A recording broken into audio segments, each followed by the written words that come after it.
Is everything working? Looks like it.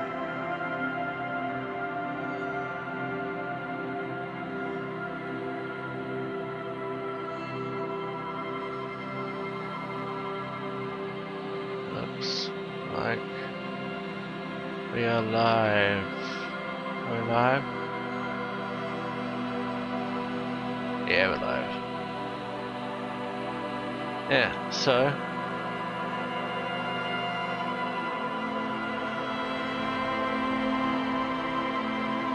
I've decided to play this because I haven't streamed all week, and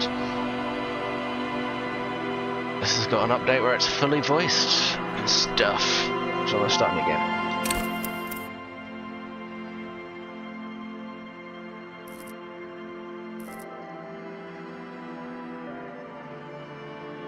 So that sounds like me in real life. Actually, no. I'm kind of a balance between these two. Maybe. Maybe not this one. I am unstable, maybe. Might begin to lose his mind. Oh wait, no, already lost that. Could go physical. Could try and create my own.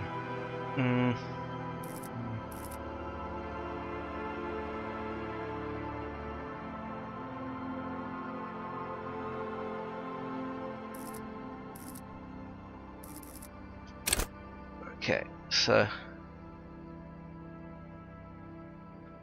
let's go dumb. Let's go dumb intellect. Great sensitivity. And how many points do I have left? That's 3. Okay. I could be dumb and agile. Emotional and agile. Nah. Let's go pretty strong and pretty emotionally. Psychology. Good. You can tell that I can be a professional streamer by how good I am. Sensitive and dumb, yes. That's me. Sensitive and dumb. But I'm strong as well. Terrible. I'm just terrible. Okay, thank you. What do you reckon? It does say terrible. Terrible intellect. Can I get worse? No, I can't. I do know that if you have very, very low strength, you can die of a hangover in a second. But I don't know, maybe I should go.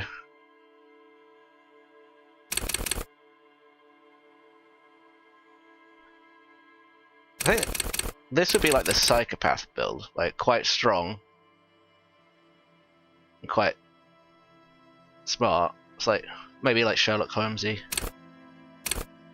genius, and like physically fit enough. But I quite like the opposite idea of that. So maybe sensitive with very good dexterity.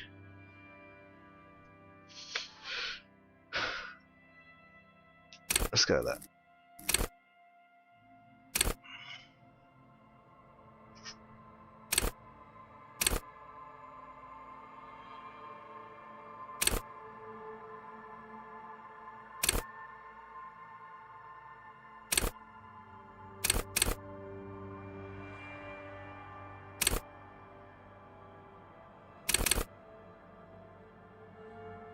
I think empathy for sure. I only get 1 set skill. Okay. Yeah, I do. Empathy for sure. We could go for sleight of hand-eye coordination. Perception's good.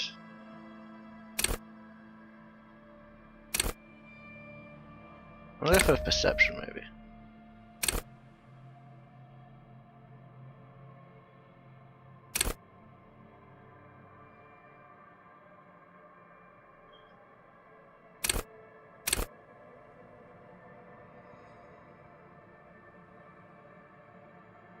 Yeah.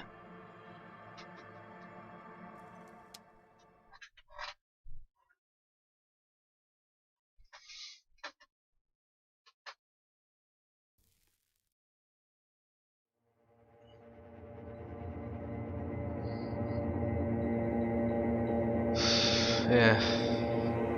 Sure, I'll press A. There is nothing. Only warm primordial blackness. You're conscious ferments in it. No larger than a single grain of malt. You don't have to do anything anymore. Ever. Never, ever. An inordinate amount of time passes. It is utterly void of struggle. No ex-wives are contained within it. Give me some more. You got it, sweet brother. Nothing upon nothing upon nothing. How about you cough up some more of that sweet oblivion? Coming right up, sir. Smooth passage. Lindsay, let's go. All right. Nothing town to fuck all borough. Let's visit Ancient Zero Home. Great choice, Elder One. It has always been like this, and it always will. Wait, I need to belittle myself instead. Do you really? Don't be naive, of course not. I want to sail the inky blackness of the forever The ends. song of death is sweet and endless. But what is this? Somewhere in the sore, bloated man meet around you. A sensation. Like a fly to the ointment, your conscience sticks to it. The limbed and headed machine of pain and undignified suffering is firing up again. It wants to walk the desert, hurting, longing, dancing to disco music. You can take it. You're a champion.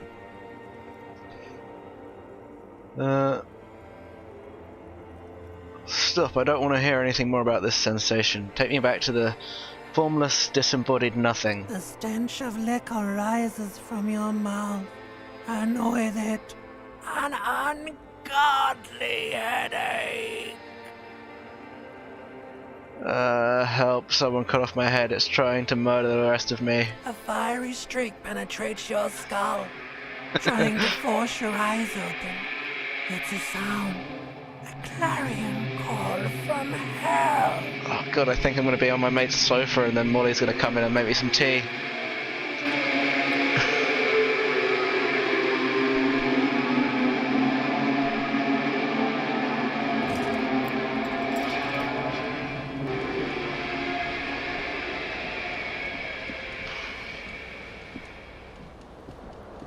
It's literally me, isn't it?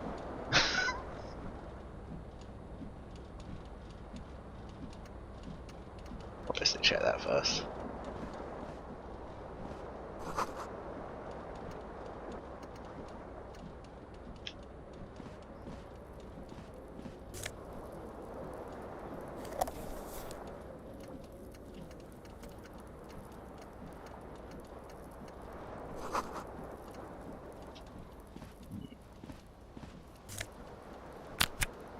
Take that.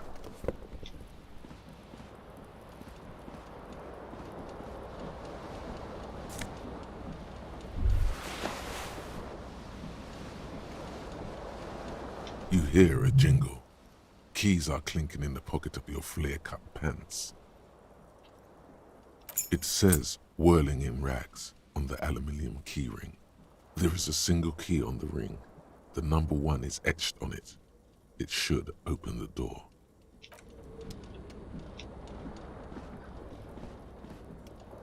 Oh, I automatically put the pants on.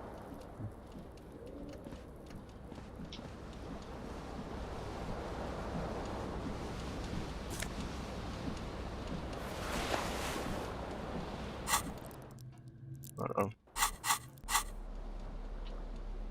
Who said I wanted to get dressed, huh?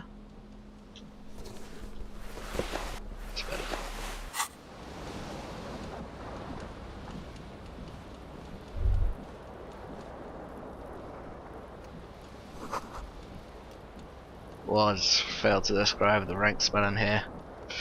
I should have sent a poet.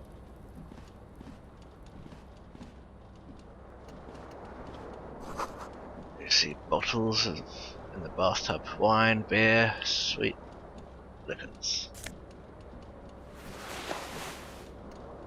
Oh, there you go. This is my look.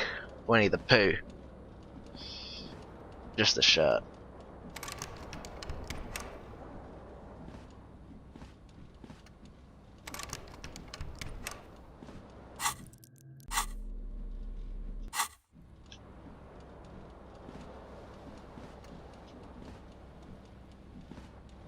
A mirror hangs above a bent and broken sink. In a fierce discharge of masculine Why don't you come energy, round, tidy up? someone has ripped half the faucet off. Hot water sprays from the base and steam covers the mirror. You cannot see yourself, just the outline of a man. Suddenly, you realize you have no memory of the face that awaits you there, underneath the soft vapor. Really? Nothing? Really, all recollection of the person you are, the people in your life, and even the world you're in has drowned in a sea of blood alcohol. This was no mere night of drinking. It was a deluge of world-ending proportions. Do I wipe the mirror? It's 8 AM it says at the bottom right. It's way too early to get up if you're this hungover. I'll wipe the mirror. That's basically cleaning up, right? As you slowly reach your hand towards the surface of the mirror,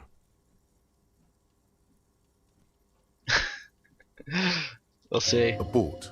You clearly have not thought this through. You won't like what you see there, and you will never unbecome it. Maybe I should touch it first, make sure there's nothing wrong with my face. Yeah, there is definitely something wrong with it. How about...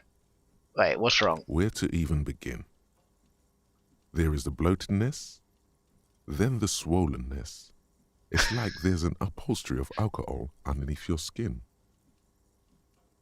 I'm sorry. Bet you are. Your nose feels like a small balloon in the middle of your face. It hurts when you honk it. It doesn't appear to be a particularly tiny nose either. Not with all the drinks it's absorbed for you. Ugh. Okay, at least my tongue's okay, right? It's not.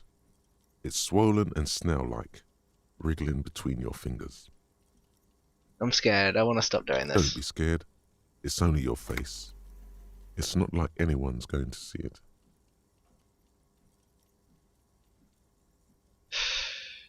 Should I wipe the mirror? This is all on you, Molly.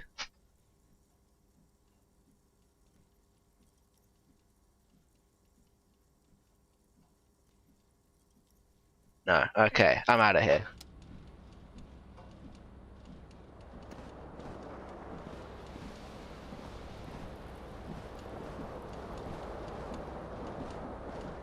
This fan has two chain pull switches.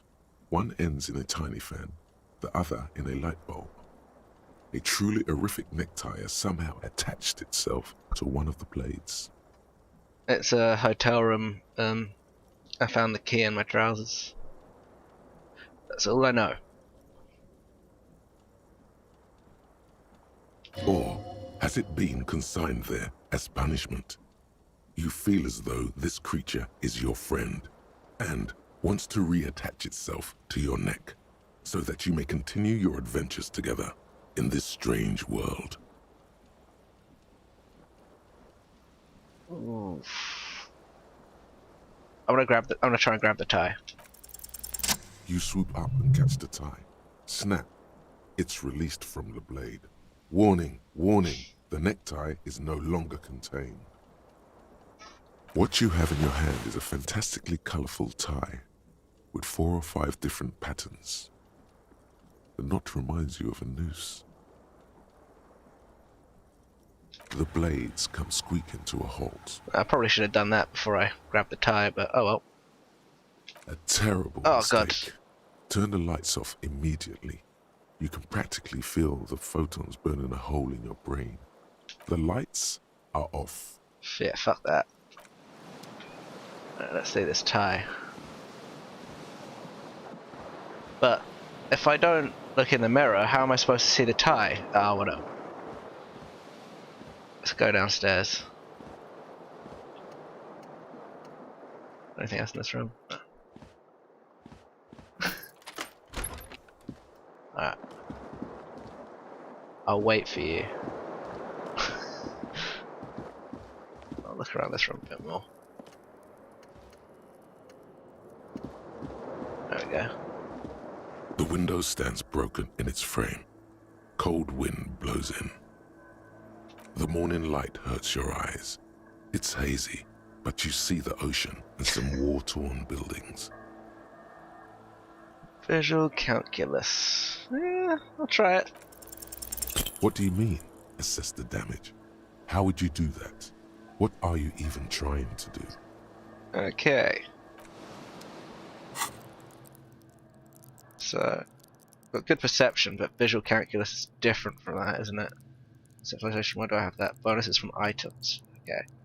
Structures, make that's intelligence. So I can notice things, but I can't understand them. I don't think I can tidy this up much.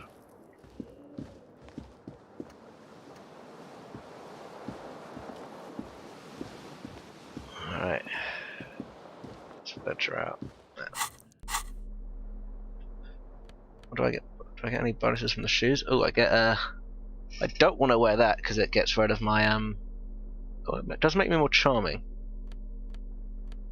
No, it makes my that's a physics bonus, so I'm not going for that physical bonus. Sorry, and it gets rid of my agility.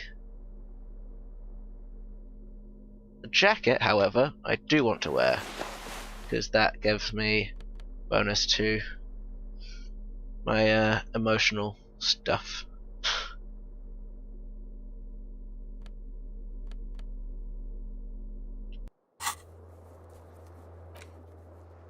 Broken window. Yes.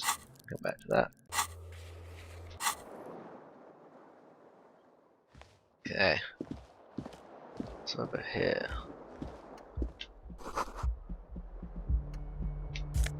Money! Better change. Boom.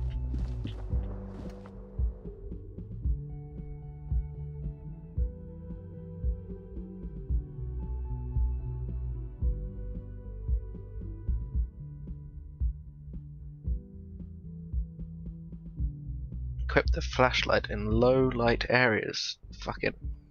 Who would have thought about that, huh? The smell of the sea makes me dizzy. What's going on out here then?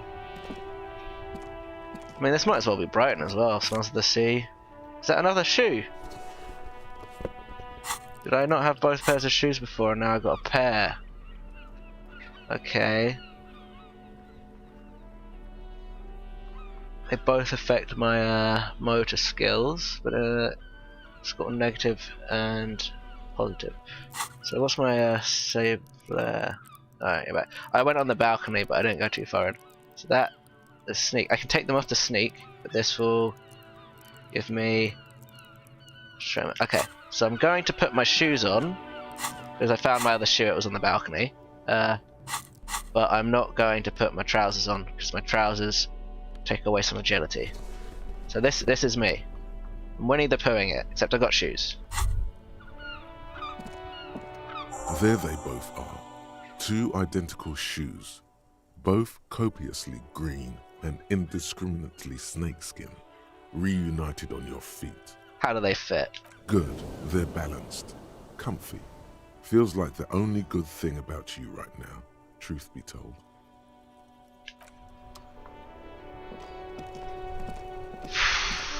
I don't know, I feel like he's got stuff to do, you know, more important than bathing. Like figuring out how to get through this door again. There you go.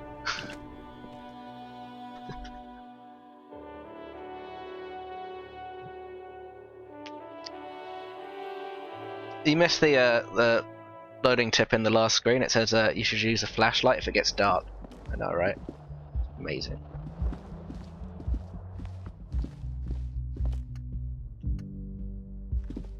Hello, officer. The young woman raises a cigarette to her lips. Her eyes are brown and her face is speckled with birthmarks. She can't be more than 28. Oh, I'm going to.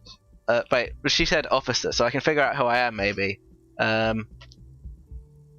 should I turn my bloated face away from her beauty and just keep walking? Well, you said don't, so I'm going to be like, officer, am I a military personnel? No. There's only one solution to this. You're a businessman. Wait, yeah, I must be. Chief Executive Officer. The young woman shakes her head slowly. Okay, Chief Technical Officer. No. You're a police officer, sir. Are you sure? I am, yes. Unless you've been feeding us a set of very well-rehearsed lies all this time. You've been here for 3 days. On official police business, no less. And what business is that? I couldn't say. In truth, so far, mostly drinking.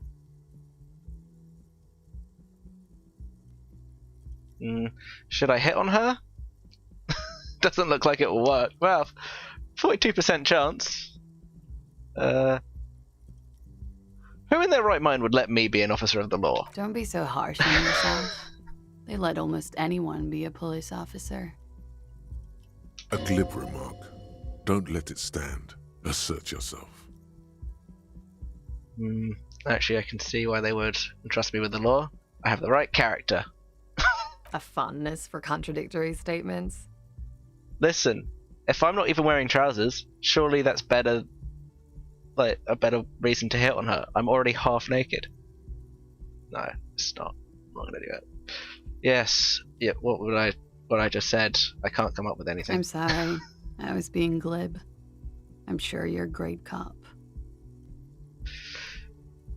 Why don't I remember being a cop or anything else? Could it be because of the drinking? Might have She a point hasn't there. had time to put her makeup on.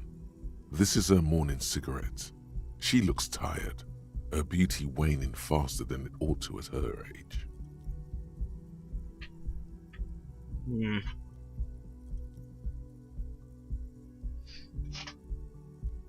Okay, now you want me to hit on her. Okay. The words have already left your mouth. I want to have fuck with you. What was that? That's not even how words are used. What did you say? Come on. Say it again. I'm embarrassed now. It's really not, is it? I said I wanted to have sex with you. No. You see, that's not what you said. You said... Okay. Come on, man. Pretty, please. One more time. Don't back down now.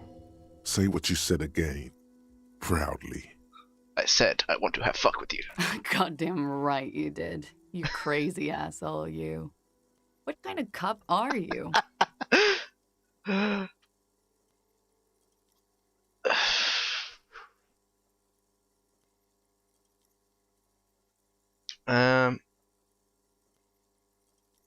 I'm a cop of the apocalypse. Has the time come already? Yeah, we are minutes away from total collapse of reality. Mere minutes. I should go and prepare then. Thank you. This has been delightful. I hope it does all come crashing down. Otherwise, it's gonna suck for you later when you have to interrogate me.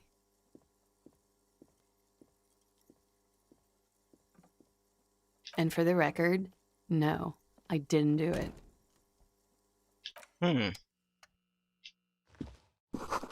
She looks like she left a nice long stub in the ashtray, still smoking. I can't get through there. I'm gonna try.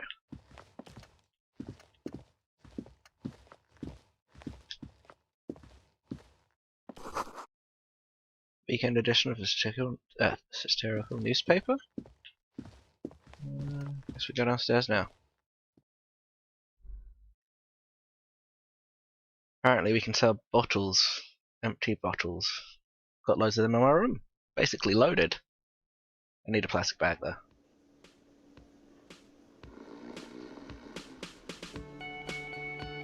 Tune.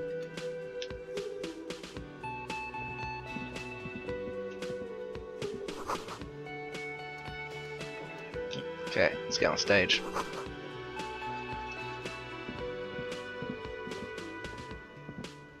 No, what? The speaker is connected to the radio, the music is seasoned with static. You should totally sing karaoke here, the first chance you get. Your emotions need to be expressed. People need to know your vast, oceanic soul. My soul is immense. Utterly. And it needs to be heard. Through a PA system. By other people. What should I sing when it comes to it? You should sing the sad small church song from that tape you found. Thought it was obvious. Of course, that already gauge on my soul with that one. Serves them right. Wipe that smirk off their face with your sad, tragic song. Who's laughing now? No one. You would need another copy of the tape first, though. The one upstairs is destroyed. I need to find another copy of that song. A man in his late 20s stands behind the counter, inspecting a stuffed seabird. As you approach, he gives you a sideways glance, then looks down again. That was disdain in his eyes. Even now he's purposely ignoring you. Something tells me you don't like me. Now, I'm gonna say... Are you the bartender? No, I'm not the bartender. I'm the cafeteria manager. He's very animated all of a sudden. This seems like a touchy subject. Understood. A competent work of taxidermy. The white and brown seabird lies among piles of coasters and drying mugs. One of its wings broken. The man is trying to mend it. Looks like the bird was ripped off the shield that was used to mount it, most likely on a wall. A small engraved steel tag says, "The Great Skua, Stegoarius Skua." I think it might be dead. Something about it makes you feel bitter. Can I help you with that? Look, your buddy is over there. He looks at the doors where a man in a bomber jacket is tapping his foot on the floor. Why don't you go and talk to him, okay? I'm a cop. I talk to whomever I please. He pretends not to hear you, concentrating on the bird instead. I'm gonna go talk to him, but not because you told me to. I'll look around first. What even is that?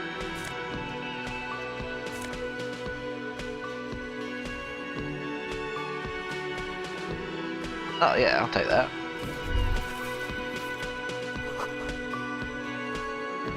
Someone's working in the kitchen. Water cooler. It's a menu. Monday. Oh, I guess it's Monday.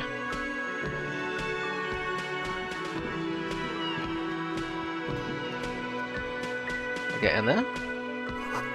That's bolted. Till 1 o'clock. No one cares that I'm not wearing any trousers, which is quite nice. Okay, so different bits of this will open at different times. I know that because I've played at least a bit of this game before. Close for the winter. What's this? What's rum? Ah, what a waste of rum. Did you waste this rum? Man is sleeping at the table with wearing mud-caked boots. Sorry, I can't read.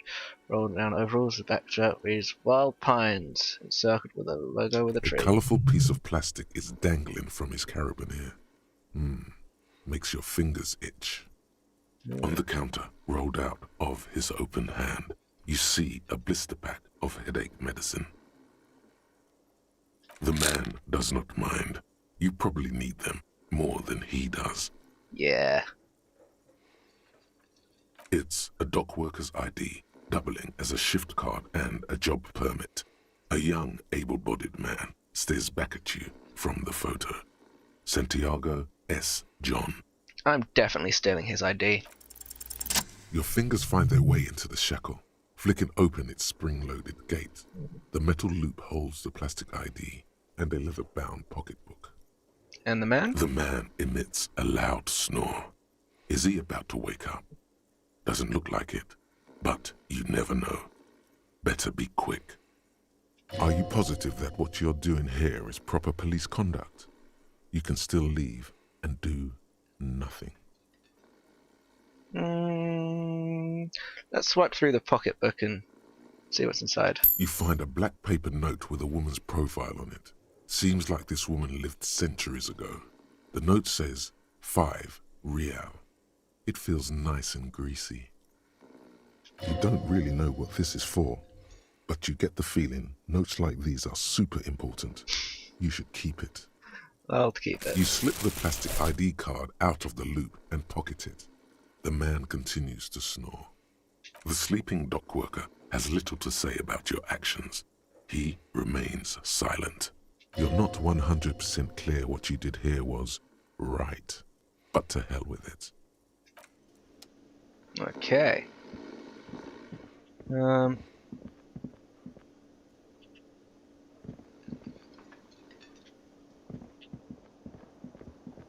So I've actually got like no health as well, because I'm very weak physically, so that's not necessarily a good thing. Hello, sweetie. Hello. You shouldn't keep your colleague waiting. Okay. Let me just do everything I can before I talk to him then. I'll talk to him now. Fine. A bespectacled man in an orange bomber jacket is tapping his foot on the floor. Looks like he's waiting for someone. As you approach, he narrows his eyes and extends his hand in greeting. If an assault were launched on this building right now, if the windows came crashing down and the whole world descended upon you, this man would hurl himself in death's way to save you. You are sure of this. But why? On the sleeve of his bomber jacket, as well as on its back, are the same enigmatic white rectangles as on your blazer. I will shake his hand. Hello. I'm Kim Kitsuragi, Lieutenant, Precinct 57. You must be from the 41st. You realize he is waiting for your name. This is your chance to come up with a really good name for yourself.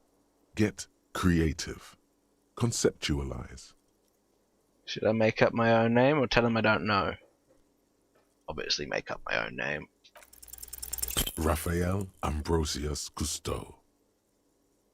It is cool, but won't I come off like a douche if I call myself that? You instinctively run your hand over the multi-patterned silk of your tie. Its slickness gives you comfort and reassurance. Don't worry! Raphael Ambrosius Cousteau is one classy name for one classy cop.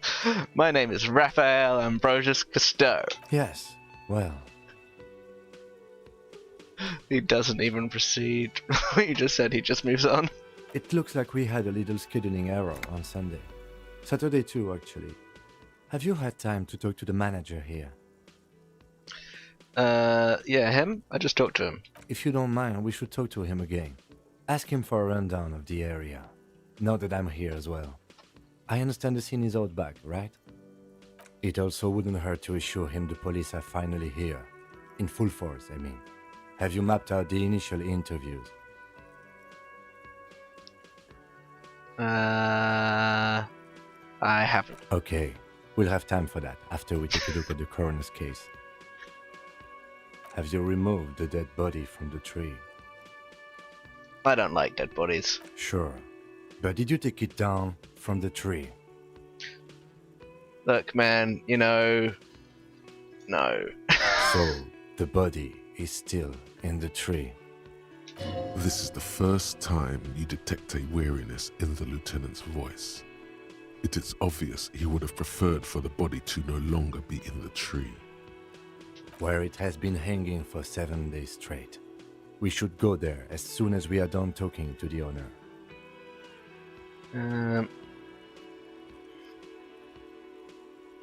What were we supposed to do again? Talk to the manager. Then we go out back and take the body down. Let's get moving then. After you, officer. If you're about to embark on an investigation, shouldn't you have a badge? Wait, shouldn't I have a badge or something? You mean you don't have a badge? It wasn't on me when I Losing woke your up. identification card is a serious matter. My vehicle has a shortwave. You can use it to report your badge missing. I advise you to try to locate it as quickly as possible, but getting the body down should still take precedence. Alright, come on now. If he hasn't said anything about your lack of pants, no one will. You're only hurting yourself by not wearing them. I'm not. I like it like this. I've got a buddy with me.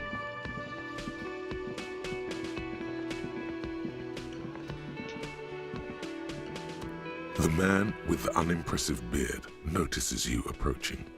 He drops the ledger he was holding and turns to the lieutenant. Mr. Gart, right? The lieutenant. You glanced run at this me. place. Yes. I am Kim Kitsuragi from Precinct 57. This is an inter-district investigation, so joining me from Precinct 41.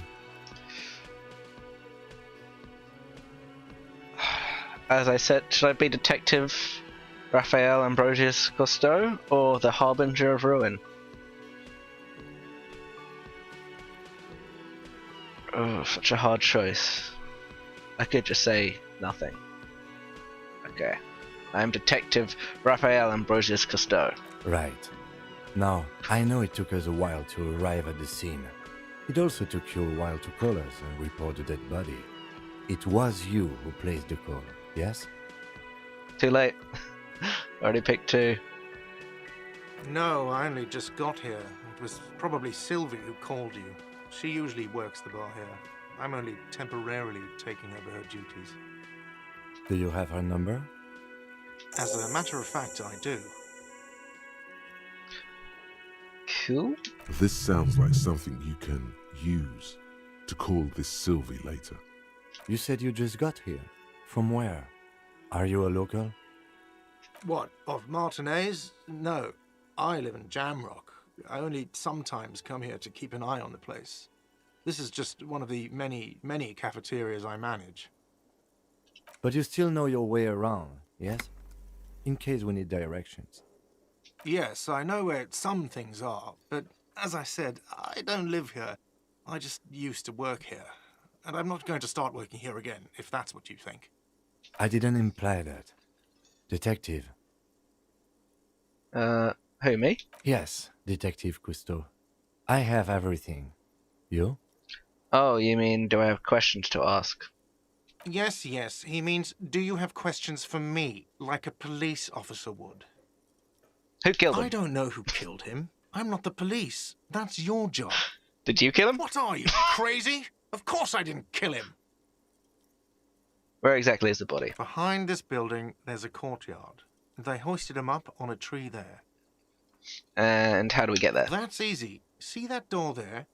First you exit through that. Then, to your right, you should see a big hole in the fence. A really big one. You can get to the courtyard through there. No need for the keys. The hole is big enough for the Franco-Nigerian cavalry to fit through. Does he want you to feel guilty of making that hole? It's implied in his voice. Why did Sylvie go away? She went away because none of your business. Fine. Extra fine. What's your problem with me? Why would I have a problem with you? You're a hero, cop. So not only am I a cop, but I'm also a hero. Yes, you are. A real decorated hero.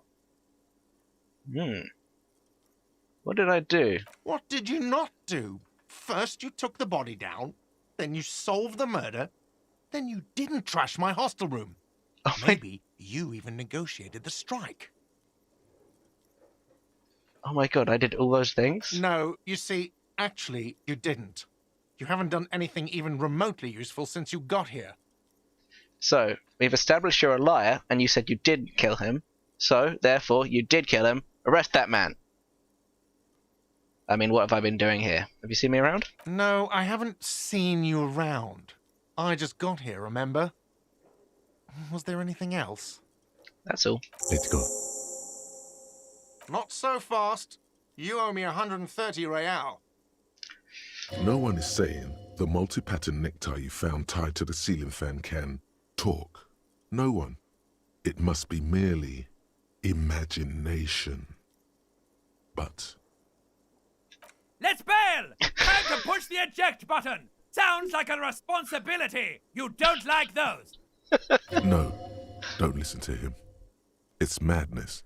Just talk. Time to slip away unnoticed. As you blow this joint, behind you a whiny voice shouts. Real mature, man. Real mature.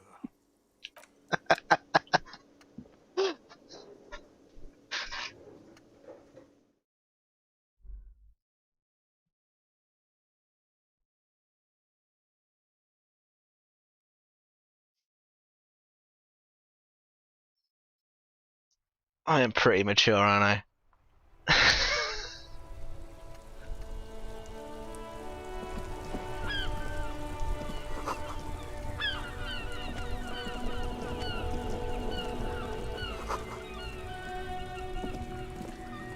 Sign reads fuck the police. I agree. I want to get laid.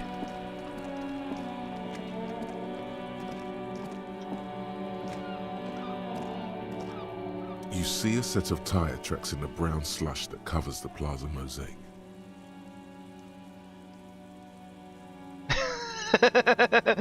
It wasn't voice acted when before, that's why I'm playing it again.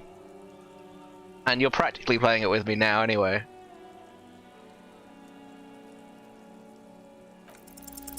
No, these tracks are not interesting at all. Let the street sweeper just sweep them away.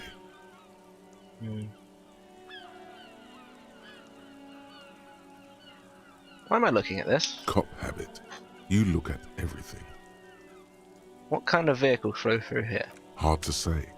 Your vision is blurred and you're having difficulty concentrating thanks to your relentless hangover. Alright then.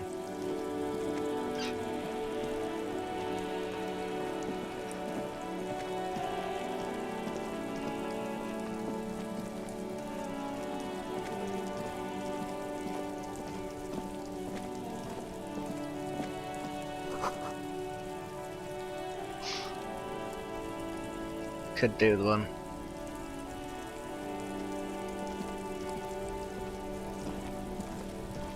This trash container is locked.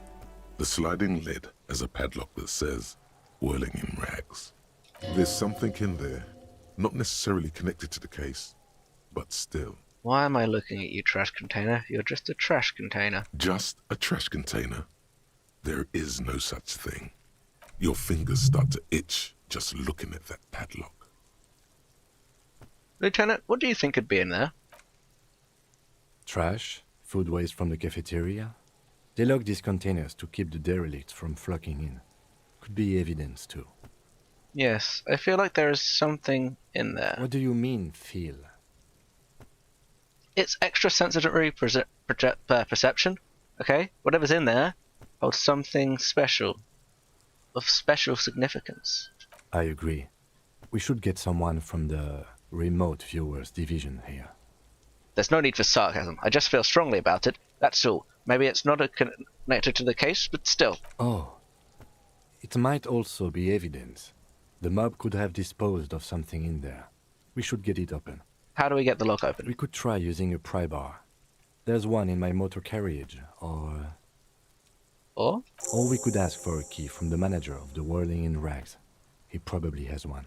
He does seem to really like me. Seem to have found the dead body. Smells like spoiled meat. These kids here look like they've got this whole scene handled. There are several footprints in the mud, left by work boots. Anywhere from 6 to 12 pairs have walked here. What kind of Heavy boots? workers' boots with reinforced toes and hobnails, all over the yard. Oh shit. What do you think you are? A super detective? You're hungover. These are just dents in the mud. No pattern emerges for the time being. Damn.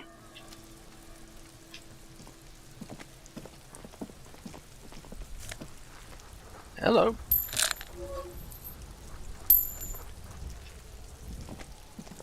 So I damaged my mental health by trying to figure out what those boots were, or like what happened there. I could figure out the boots straight away because I've got good perception, but figuring out what that means, not too much. Can't seem to get in there. So here. An inconspicuous pile of the roofing material, Eternite. What is this? It's nothing. Someone just left some roofing material slanted against an old shack. Nah, it's fine. There's always like a balance because I'm really good at people and sneaking. Basically, I'm not gonna be good at figuring stuff out like a detective. But if I was average at everything, I wouldn't be able to succeed as well. So like, there's just some things I'll definitely fail. Why am I looking at this pile of roofing material? Because there's a secret door hidden behind the panels of Eternite. That's why they're too orderly. There it is. You see a shabby little door.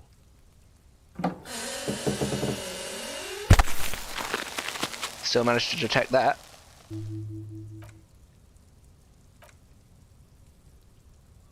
What is this then? A tool shed? Let's investigate. Yes, let's.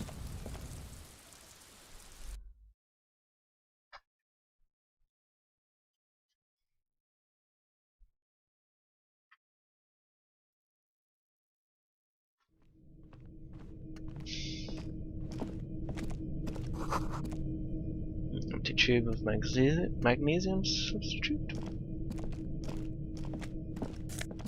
Some more money. Nearly got enough to pay that guy back. How much do I have? $6. Silver plate with chases of bone yellow powder. Interesting. Get out the way or you get fucked. Interesting. Yes.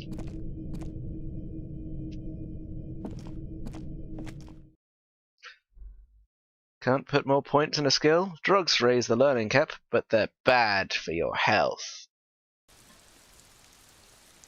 I think maybe I should have got like one more in health, because currently like anyone can just punch me and I'll die.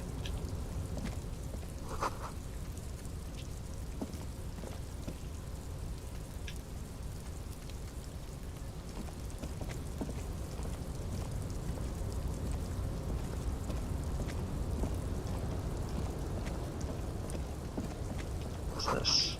Doorway to a collapsed room. What is that? Ah, postcode.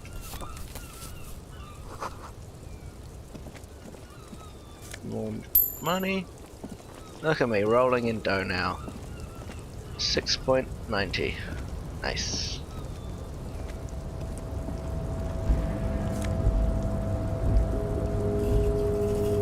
I might be able to get something to improve my my health later as well. Looks like someone left his tarpaulin cloak hanging on the railing here. Man down, a trooper has been left behind the enemy lines. You could swear it's more of an instinct than anything else, but you know it's a cop's cloak.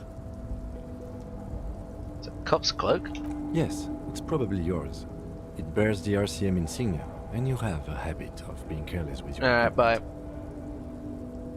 equipment. You could probably make the jump. You look like you've done some track and field in your day.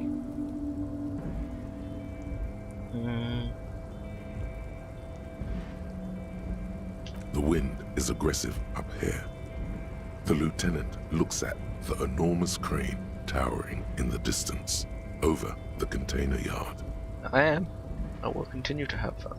The look in his eyes is a mix of the engineer-like interest and the wonder of a 6-year-old seeing a horse for the first time. That machine is a Kvalsund 1020 HK. Kvalsund 1020 HK? Is it? Kvalsund makes a lot of heavy equipment, but this is phenomenal, even for them. But I digress. We were focusing on your cloak here. What exactly are we doing up here? What are we doing? We're awfully close to breaking into the industrial harbor. They're bound to have information for us. I thought that was our intention. Or it could be that we are just exploring. He's thinking you've forgotten where you are again. Do you really think the cloak is mine? Should I go for it? Jump? The cloak? I do think it's yours, yes. As to whether you should go for it? Well, it doesn't seem too dangerous. 2-meter stops. Whenever you're ready to do it, I'll be right behind you. 42% doesn't look good to me, especially with only one health, so not right now.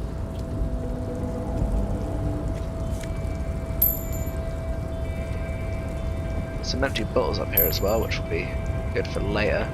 We can sell them for cash.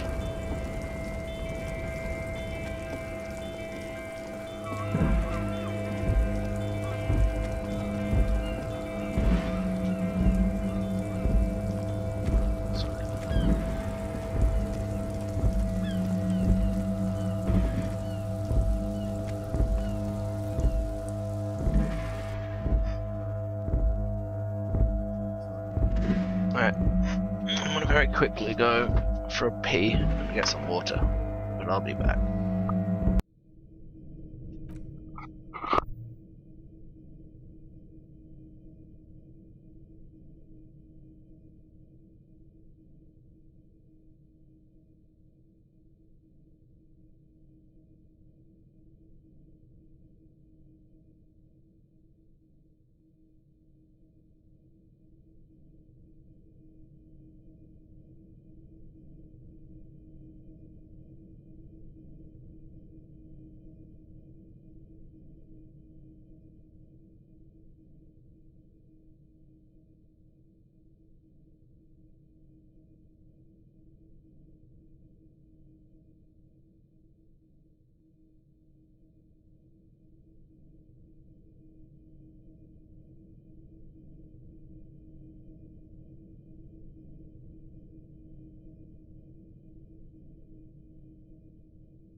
And I'm back.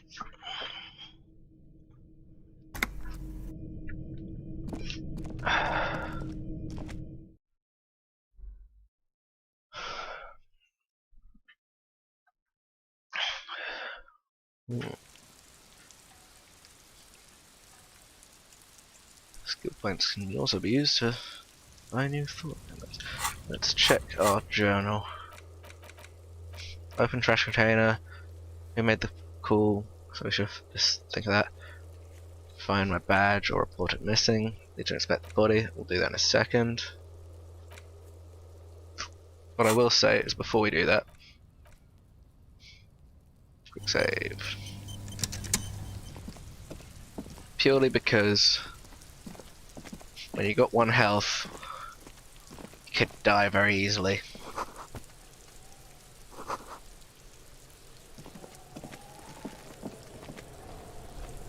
Let's talk to this kid throwing rocks at the body then.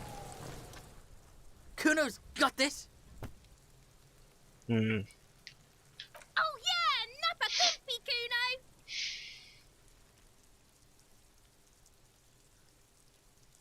Kuno! A moment of your time, please, Can't sir. talk, pig. Shit's coming up strong. Throwing rocks. Yeah, Kuno, ride the lightning, Kuno! Kuno's riding at sea. He wipes the sweat from his brow and sends another rock flying. The rake, Kuno! You should throw the rake at him, Kuno! The fuck does Kuno know what a rake is? Kuno's not a gardener. You know, does know what the rake is, because, you know, it's something to do with gardening. What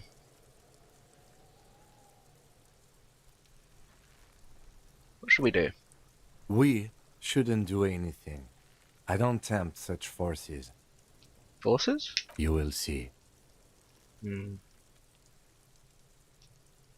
you kids siblings? The fuck are you talking about? He's calling us Kuno! He says we're fucking each other! Look, I have questions for you. Alright, entertain the Kuno. Show me what you got. What you got there? What you got, huh? Show me what you got. The kid moves his hands like a basketball player dribbling fast.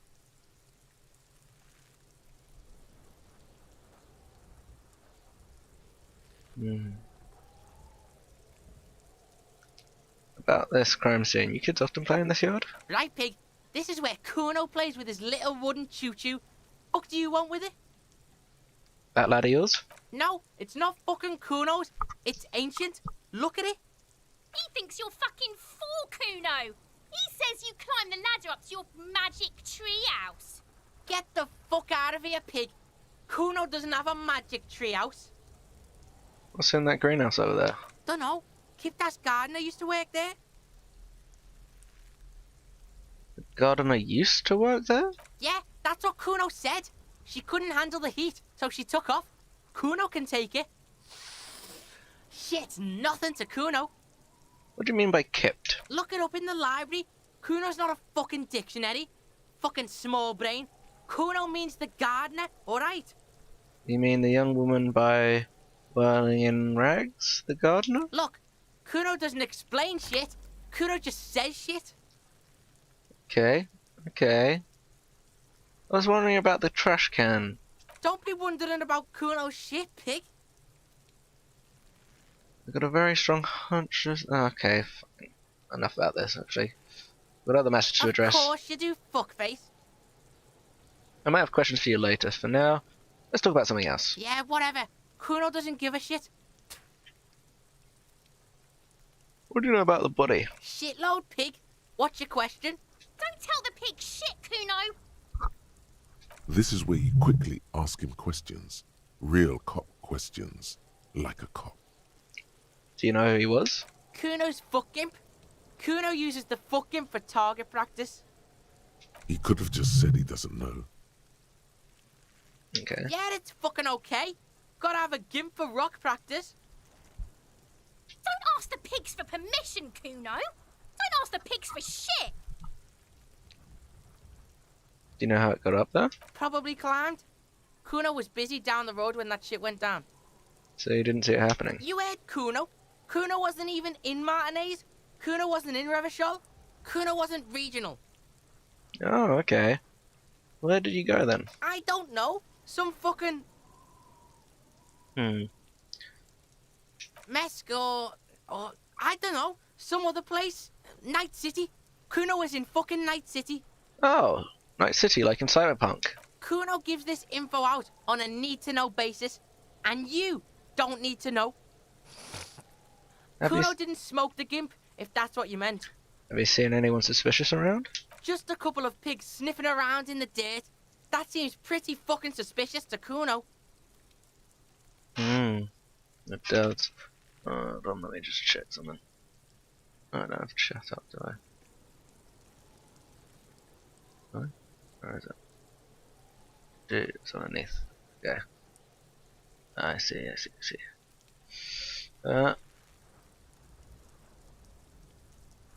Something about change the. Where's the best place for that? Top left, yeah.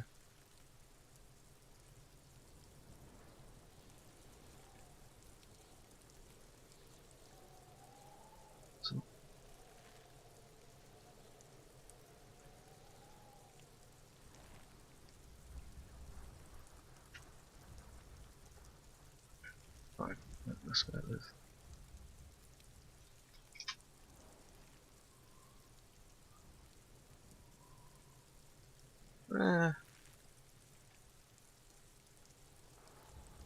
Yeah, I'll do.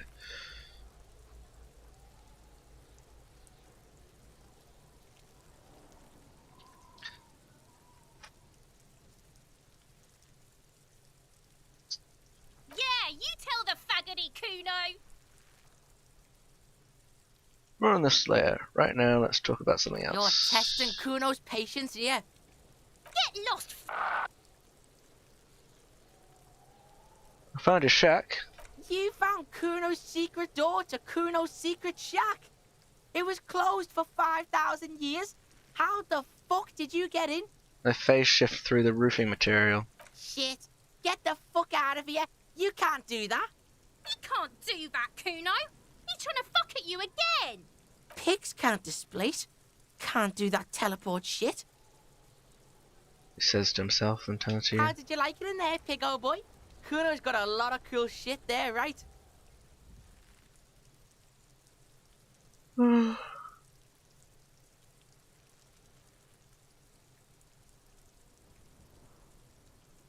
found the place covered in powder residue. Know anything about it? That's where Kuno gets his daily hit of electric.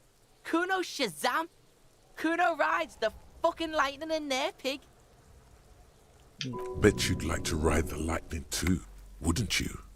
You feel tired and old, but you could have that sparkle in your eyes. What's with the tube of magnesium, Kuno? It's a vitamin, pig. Don't you know anything? You could use some. It's magnesium, right? Yeah, it's the mag. You fucking need that shit to stay on top of your game. Kuno goes through like a tube a day, rips mag like a motherfucker, and you could use a bottle.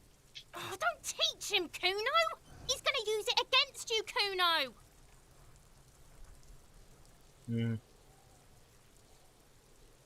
I know all about magnesium. I rock it all the time. You're not getting this, pig. It completely takes away the hangover. It's like you didn't do anything. Like you stayed home playing with your choo-choo. Fuck you, pig. Don't do mag. You're gonna OD and you're gonna fucking die.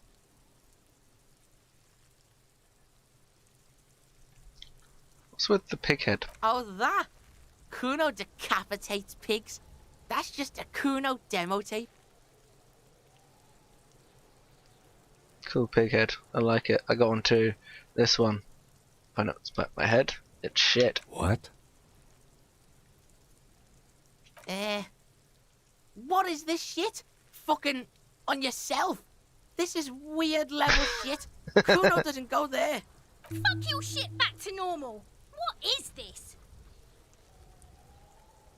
I've heard enough of this. Good call, Pigmeister. don't come and talk to Kuno about his kingdom. See you later, buddy. Kuno doesn't fucking care. Hear that? Magnesium. That's what you're lacking. The lack of magnesium has you slouched. So there is a lack of magnesium in Yes, and it's critical. Look at yourself. You're practically devolving into a fish due to the lack of magnesium in your bloodstream. So I need to mag it up. You need to get so magged up. You've probably had 2 heart attacks and a minor stroke already. And the only prescription is insane amounts of magnesium. You're saying I need to be a magnesium-based life form? Yes. If you want to live, you need to evolve. You need to ascend the carbon barrier. Go to the apothecary and buy insane amounts of magnesium. It will reverse the damage to your circulatory system.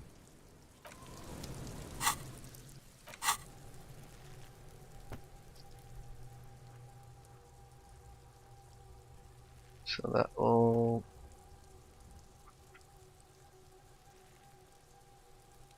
I can think about that, and that will give me a bonus maybe. I do need a...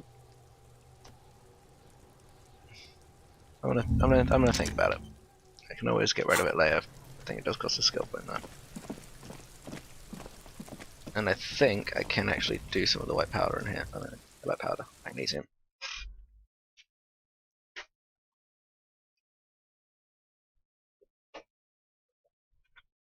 I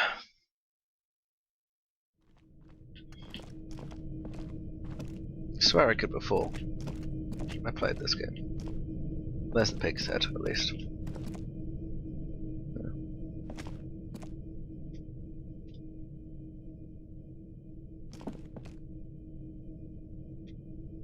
Yeah, that's how you highlight stuff. I guess not.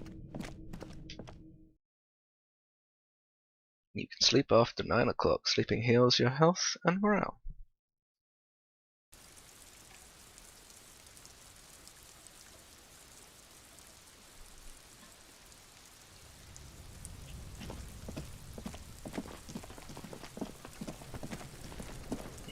Body. The corpse looks at you with bulging white eyes. The face around them does not look human. It's swollen and ready to burst. His lips are fish-like and his tongue like a ball gag in his mouth. You seem to be holding your breath. A cargo belt twists his neck at an unnatural angle. The body below appears stiff. It's letting out an ungodly rot. The smell seeps in even through your clenched nostrils. Ugh. I wanna die. There he still is, looking right through you with his white eyes. The body below is entirely dedicated to that corpse smell. Emitting it is all it does now.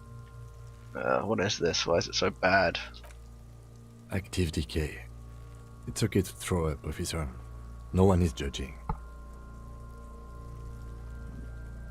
He's about to blow! Cock's gonna blow, Kuno! Nah. That's not gonna be good for me. Kuno, the pig's getting pretty close to me. Come to snuff my shit out, I think. Looks like it's time for me to go, Kuno. Pig's come to take me in. I just want to ask you some questions. I'm going away for a long, long time, Kuno. Going away. What's going on there? Fuck are you trying to pull, pig? Charles, converse with me. Murder was the case they gave me.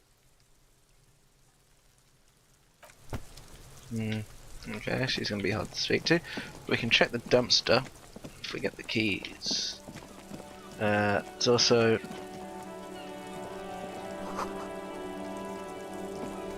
the lady, the gardener. Here, and the lady inside. So let's talk to this gardener first. The RCM in Martinez. What can I help you with? I have some questions for you. Of course.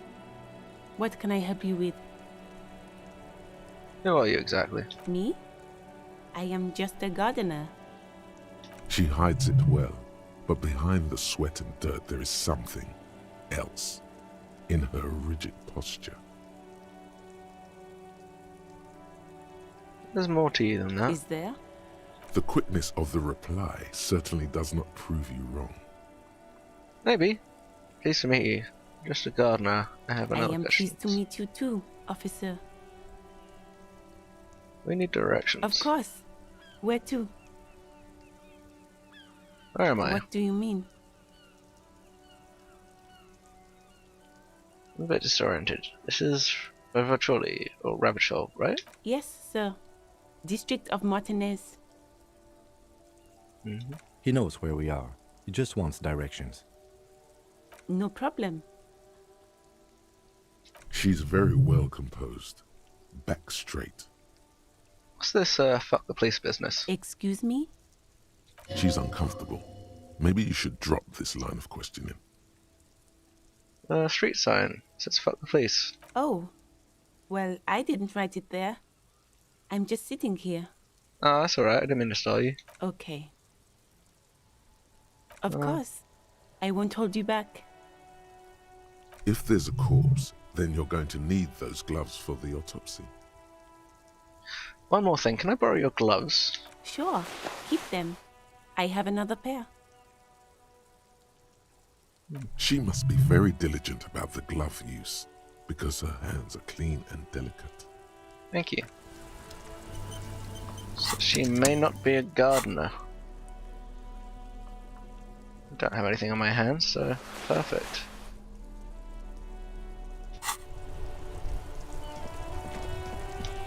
Let's call Sylvie up. Before you stands a motor carriage. The bodywork is covered in blue and white livery, bearing the number 57. Vapor emanates from the large engine on the back of the vehicle. It hasn't had time to cool off yet. In the cabin, you are welcomed by a set of steering levers, a radio microphone on a hook, a pull-out toolbox under the seat, and the soft glow of the fuel preheater gauge. A scent of leatherwork and heavy fuel oils washes over you.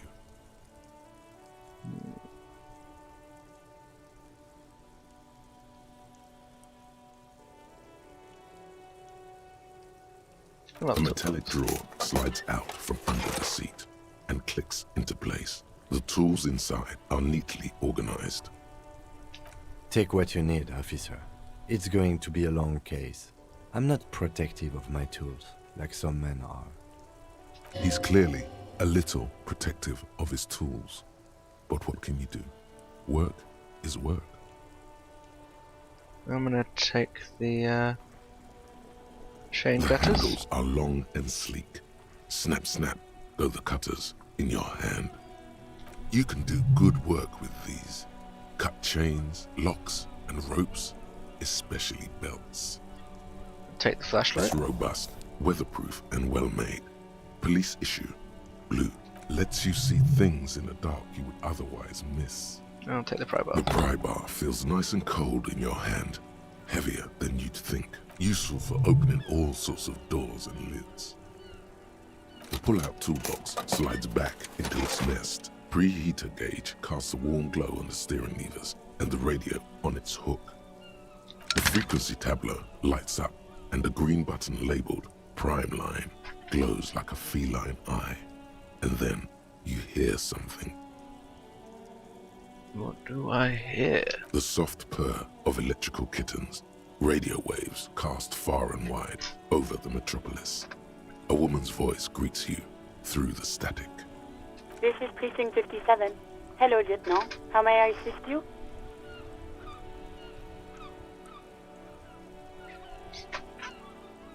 Hold on. Changed my mind. I have the chat there right now. Maybe later. Hello, Alice. Please assist our colleague from the 41st precinct here. I'm putting him on. Operating the radio is easy. Just be confident. You've probably done it 1,000 times. Hi Alice, this is the officer from the 41st precinct speaking. Nice to meet you. This is Officer Alice Demetri, Precinct 57. How may I assist you? Under the green prime line, a yellow saved button catches your eye. I wonder what Kim's default radio station is.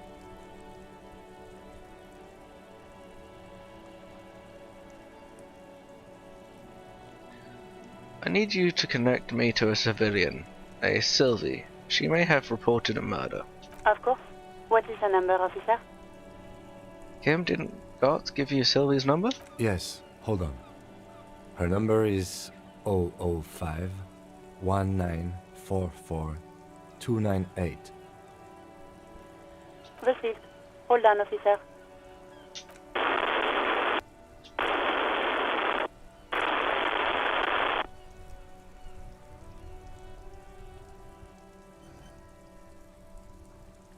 Lieutenant Kitsuragi slowly begins to tap a little rhythm with his right foot. Quite a lot of time has passed.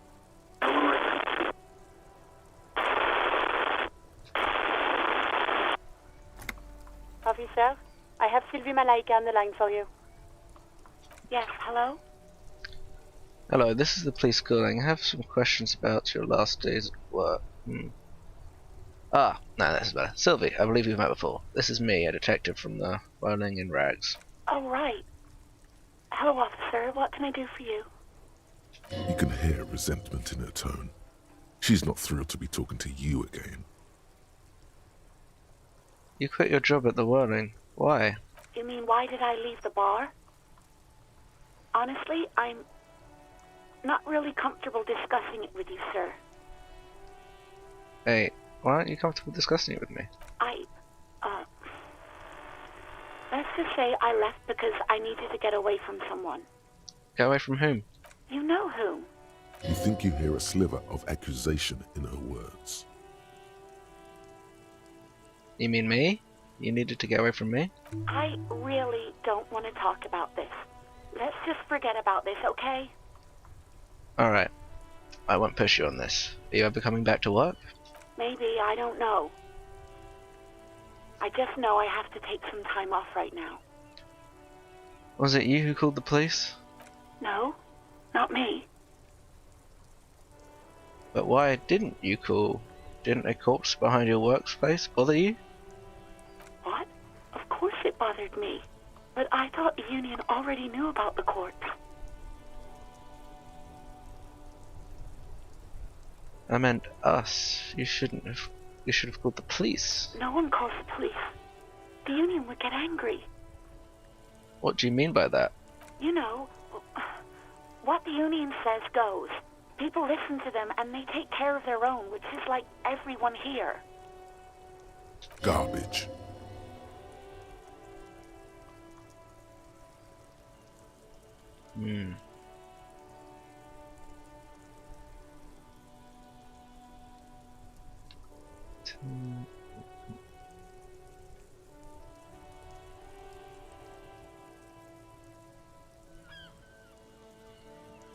Wait, Kim. Is she speaking the truth? The union's the law around here? Legally, no. In reality, yes. Martinez is de facto policed by the dock workers union. Words are not necessary to feel the lieutenant's discontent for the situation. Looks like there's a limit to my authority then.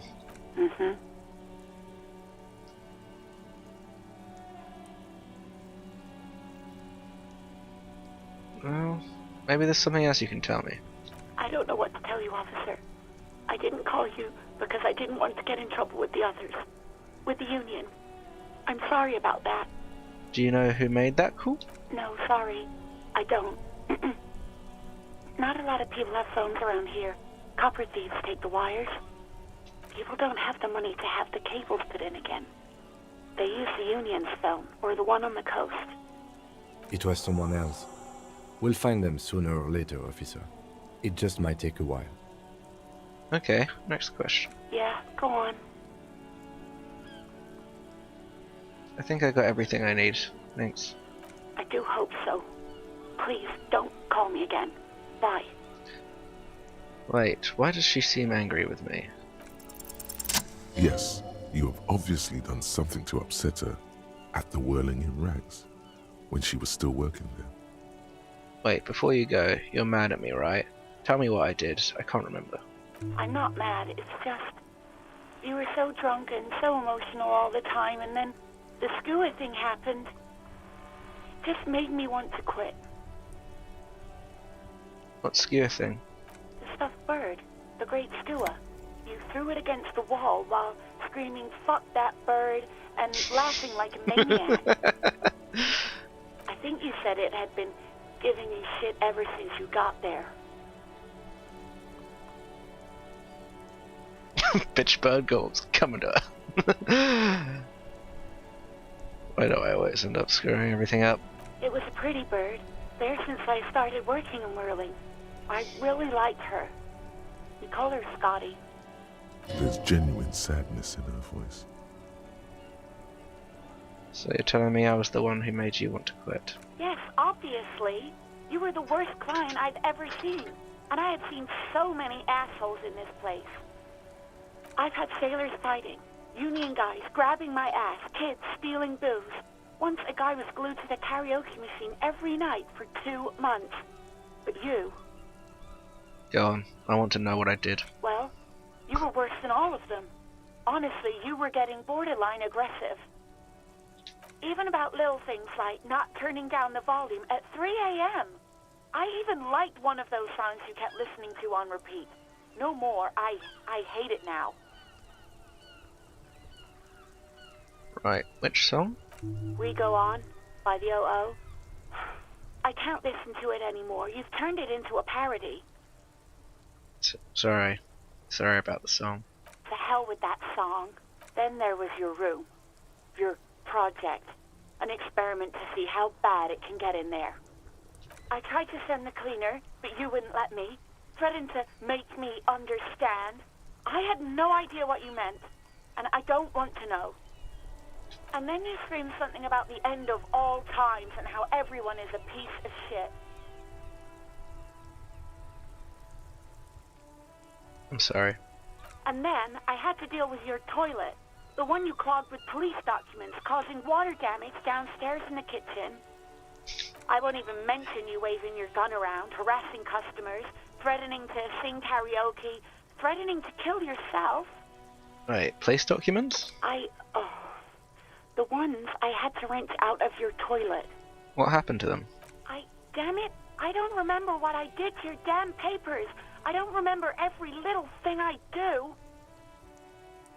Especially when there's a hurricane loose. It's your fault for losing them. Not mine. Something in you wants to immediately forget about this, as if there was a reason you threw them away. Okay, I get it. I wasn't a very good tenant. No, you really weren't. You were simply the worst.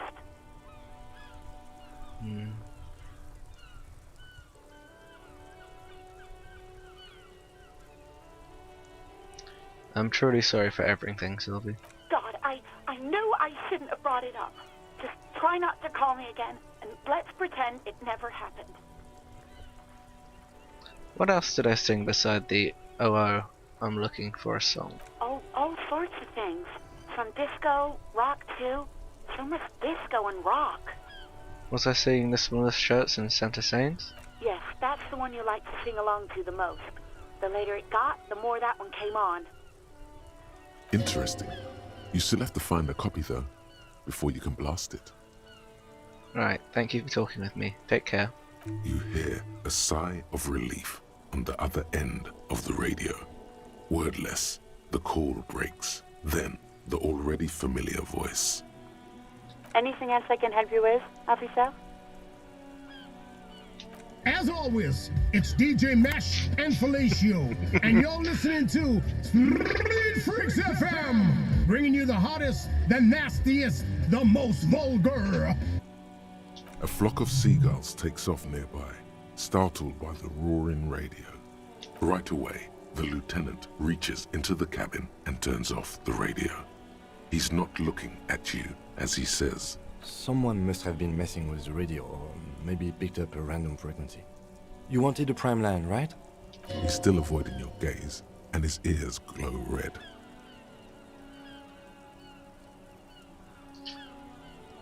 Speed Freaks FM, huh? Oh, is that what it was called? Go for it. Turn the radio back on while it's still on the Speed Freaks FM. Alright, you don't want to get into this. No problem. Nothing to get into, really. But sure, let's focus on the important things. This is Precinct 57. Can I connect you to someone? I'm done with the radio for now. Thank you. 57's over and out. In the cabin, you see a set of steering levers, a radio on a hook, a pull-out toolbox, and the soft glow of the fuel preheater gauge. Kim, what are we looking at? What is this machine? This is the Kupris Kinema, my motor carriage. You can use the toolbox and the radio if you'd like. Motor carriage, motor carriage. Something bad with a motor carriage. A dark lump rises in your throat. Do all policemen in the RCM have such cool motor The carriages? Kupris Motorcar does provide most of our patrol vehicles, yes. But this is different. This is a sports model. This one's a sports model, right? You're right. I didn't take you for a motorcar enthusiast. Do you also like Tip Top, Detective?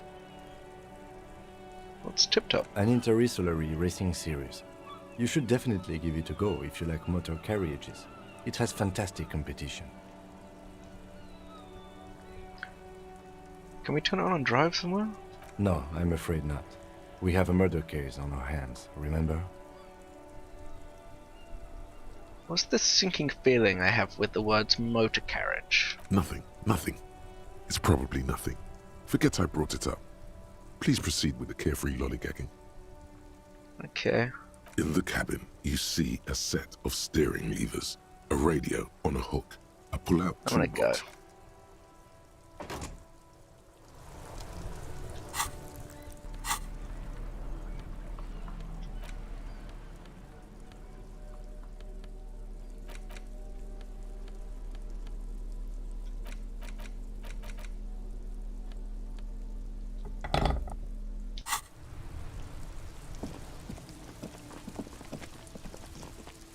You know what?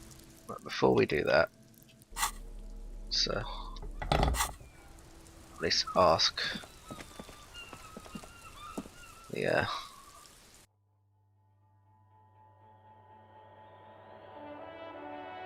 cafe manager, not bartender.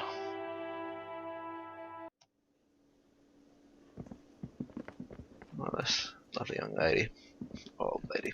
Hello again, sweetie. I see you've met up with your colleague. The lieutenant nods politely. Wait, who's Sweetie? Does that mean you like me? You're a handsome man, officer, with your mustache and your chiseled jaw and that silly dimple on your chin. But dear, you're not for me. I'm too old and too married besides. In another time and place, she might have flirted back, but that ship sailed long ago. You must forgive me. I'm getting so scatterbrained. I completely forgot to introduce myself. I'm Lena. My husband Morel and I are staying with our friend Gary just down the street, but I come here for tea when they're away. This Lena is wacky enough for the motley crew. Hire her on the spot. How'd you like to roll with me? Whatever do you mean? I want you to be my wheelchaired partner in fighting crime, riding the backyards of corpse catching sequence killers. Sequence killers? Oh my. But I think you already have a partner, sweetie. A partner who needs you to help him get a corpse down from a tree. I know, but there's also side mysteries, sequence killers, and forays into the paranatural. I can assure you, with absolute certainty, there are no sequence killings taking place in Martinez. Now, gentlemen, no need to squabble. I wouldn't be of much use to you anyway, sweetie.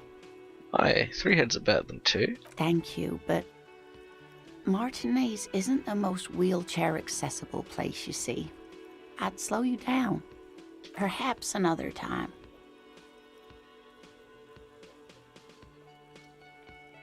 Gotta get going for now. Of course, dear. Good luck with your case.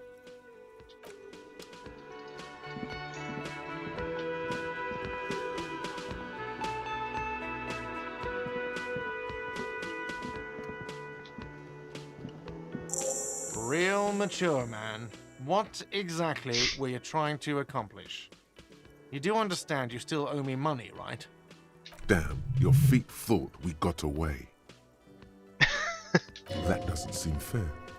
You demonstrated some serious skills there, slipping away Sambo style. By the way, Sambo, or Samuran boxing, is an eloquently violent set of one-on-one fighting moves originating from the Samuran Isola. Sambo used to incorporate a wide array of martial disciplines, from archery to mounted combat, but mainly means aesthetically pleasing single combat nowadays. Sambo style implies stealth, cleverness, and cool. But you must have appreciated my Sambo style stealth. Oh, well, if that was Sambo style, then let me wipe that debt, sir. Okay, the stupid drinks are on the house, Mr. Athlete. I still have to charge you for 3 nights and the broken window. That's 100 square. So we're cool. Not entirely cool. You still owe me 100 real. If you don't have it by tonight, I can't let you back up there. Now, what the hell did you want? I assume you wanted something to come back here.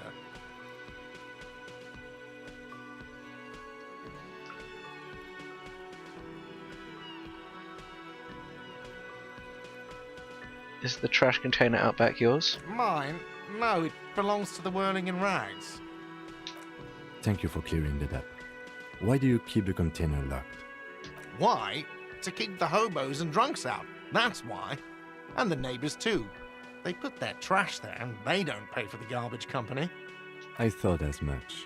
And are you the only party with access to the trash container?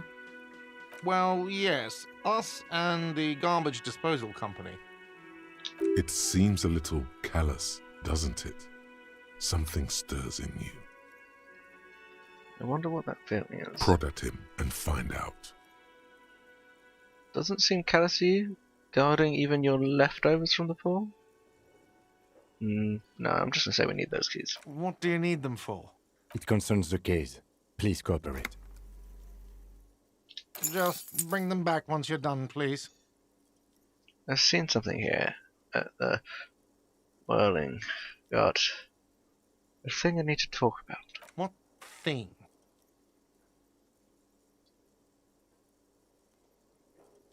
I saw a sign that says the mess hall is reserved for the Union. Yes, not the whole damn Union, thank God. Just the nastiest and loudest faction. They come here in the evenings. Dumb, unruly types. Think they're big shit. But they're good customers. They place big orders and always pay on time. He hates the Union, but grudgingly recognizes its power over him. So he's directing his frustration at you instead. Retaliate. It's the same, you've got to suck up to the Union to stay afloat. I don't. I'm simply providing a service, or really facilitating the offering of services to paying customers, and it doesn't matter. I don't have to explain myself to you. We should find out who this Lord faction is, occupying the booth. Loudness means talkative, and we need info. How do we find them? We don't. We have to wait. They'll show up sooner or later.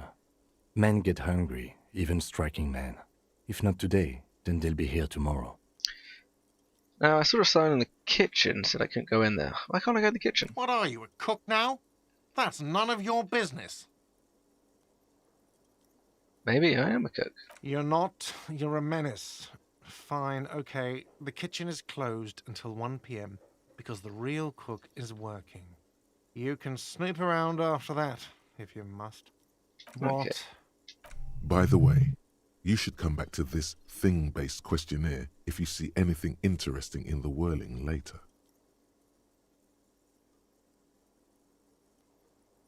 Goodbye. By the way, where is home? The address is coming up blank, and this place sure isn't it. Do I even have one? But you've been at this hostel cafeteria for only 3 nights. Where were you before? You had to be somewhere. I don't know. South, maybe? You don't really know, do you? Does this mean I'm homeless? South, maybe. Doesn't sound like somewhere you can stay if you run out of money. Ah, I see. I live in a dumpster. I don't care. Fuck everything. Hobocop. Entertain the thought when you get the time. Maybe being a hobo and a cop has its advantages.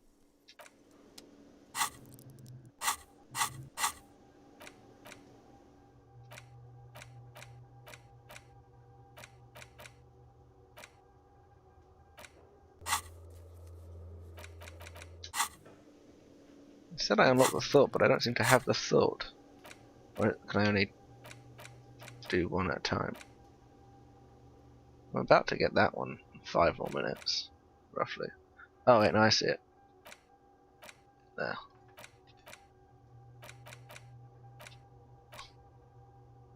-1 composure. Whilst doing it, it's not too bad.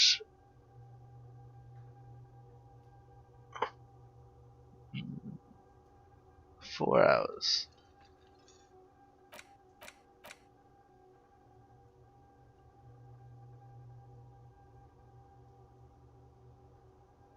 I'm gonna wait until this thought gets processed because I can't remember exactly how the thought's working. After 5 more minutes, I'll be able to tell.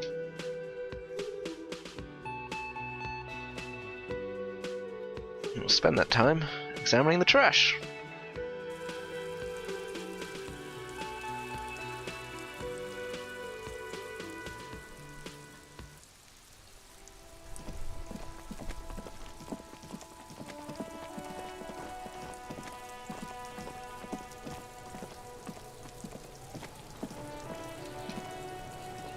This trash container is locked. The sliding lid has a padlock that says, "Whirling in rags." With a well-oiled crack, the lock pops open. It should now be possible to simply raise the lid. Don't. Maybe you shouldn't. Maybe you shouldn't. Of course you should. This is your time to shine, Hobocop. Dive into that dumpster for extra content. Didn't I just have a premonition that there's something in there? There is, but you won't like it. Sweat forms on your brow. Your hand is still on the lid. The smell of rotten food rises to greet you. You see soggy cartons, dirty rags, and organic waste. We're just in time. This hasn't been emptied for over a week. Wow, an Armistice caliber 50 knock cannon, half wrapped in paper tissues. So shiny. What's a rock cannon? It's a giant rifle, and it's very expensive. Not as expensive as that fat string of pearls snaking around the rotten banana peels, however. And is that Cordon Electric's preamp with Electra F2 tubes? It is. That catches quite a price. We're talking 12,000, easy. Oh, Unless, no, you won't, because none of those things are real. They're not actually in there. All you see is food waste and crisp wrappings. Cruel jest. There must be something. All you see is a broken mug with a racist depiction of the Yellow Man frolicking in saffron.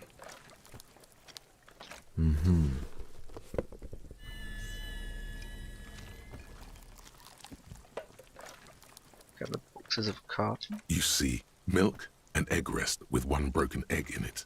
Some pasta wrapper. Picking up the soggy packages somehow feels familiar. You've done this before. The movements are recorded in your elbows, the methodology in your fingers. You're used to this. Used to what? Dumpster diving? No, searching for evidence in the trash. Good practice for dumpster diving. A box falls into pieces in your hands. Batiste Soleil cereal. There are plastic pasta packages below, and turbo noodles. Nothing of note, however. Pick up the rags. Among the threadbare kitchen towels, something catches your eye. A pair of denim trousers. As the legs of the slime-covered jeans begin to unspool from the garbage, a rank corpse smell fills the air. Are these the victim's clothes? The smell is not nearly as bad as the cadaver. These clothes could not have been in contact with the deceased for more than 2 days after his death. Cadaverine odor is faint. If these belong to the deceased, they were removed when he was still in the early stages of decay. Drop them in here, officer.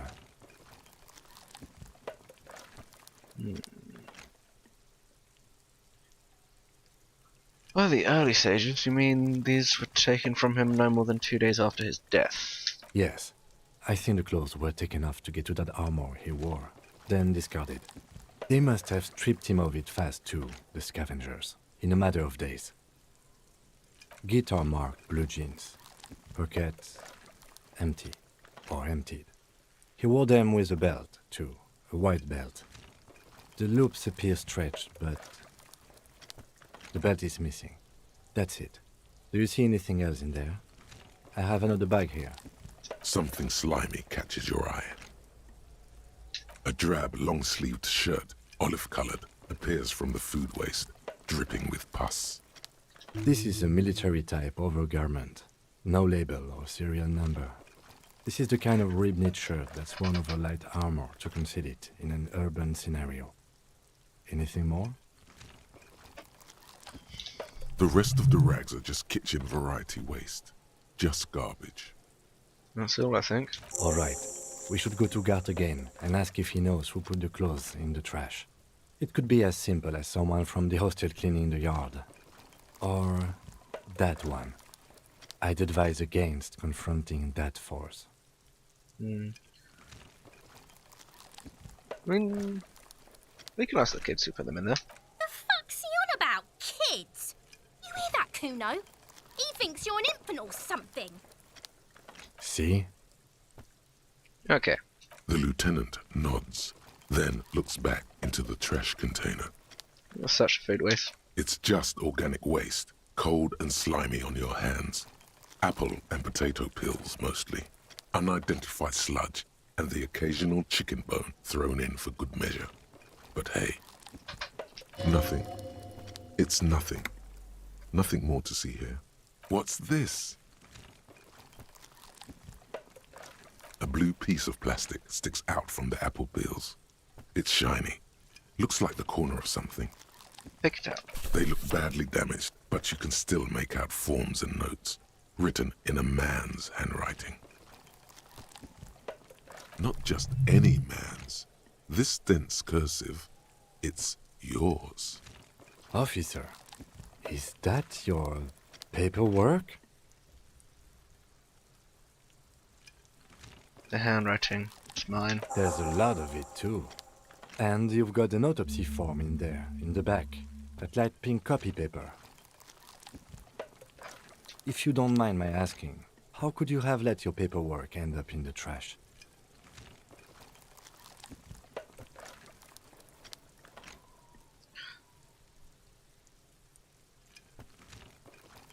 It has a foreboding quality to it. Maybe I needed to lose it for the great bloodletting to begin. What are you talking about?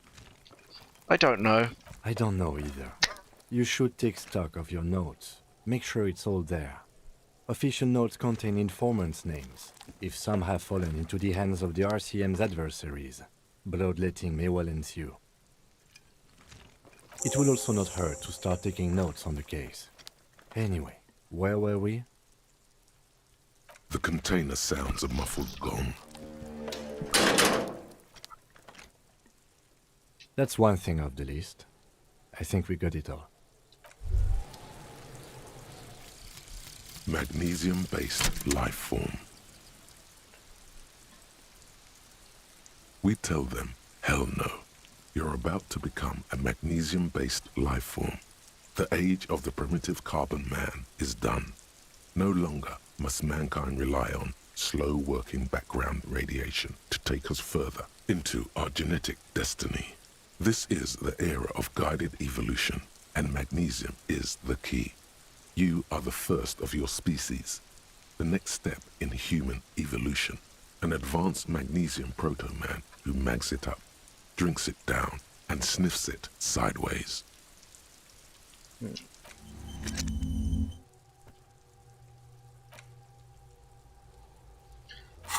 Well, there's not much point in forgetting it, considering it only damages my logic, which I don't particularly have. Volition, what's that? Hold yourself up together. Yeah, it's not great. I need to up my endurance, so I will do that. So now I can actually take one hit. I still have skill points. Yeah.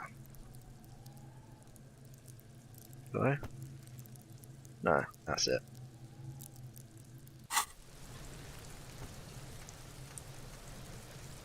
Perfect. I'm okay with that. So yeah, that's why I didn't want to go for Hobocop straight away. Because I think it might be worth forgetting that, but yeah. Oh well. Hobocop, I have no idea what it will do. I guess it will let me sleep anyway, which will be good. Maybe.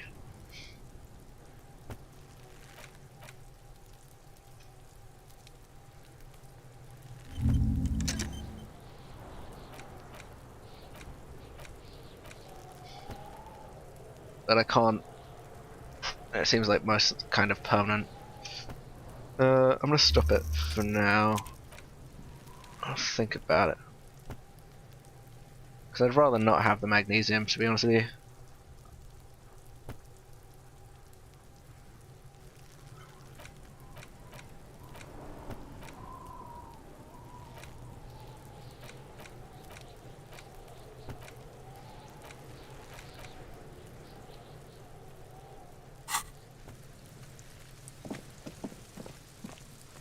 Because I'm completely devoid of all logic now. What are we doing?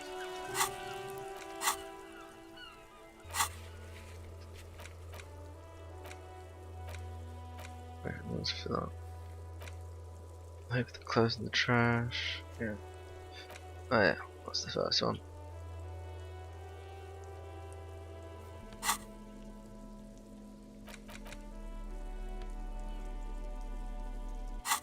It's the ledger you found in the trash. A pitiful cabbage of white and yellow papers hanging from plastic board, barely held together by a metal clip.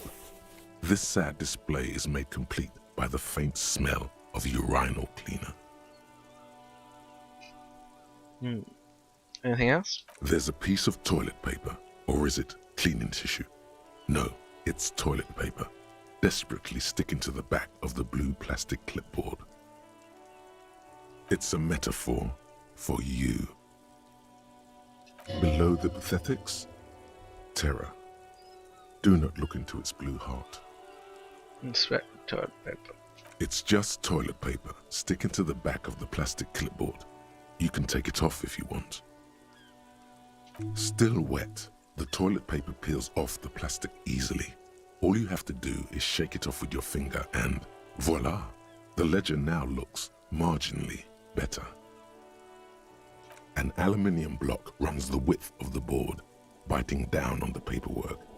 Its crocodile teeth are the only thing keeping the papers together. A regular pencil, the tip worn down to nothing, has been attached to the clip. The surface is interrupted by a silvery sticker.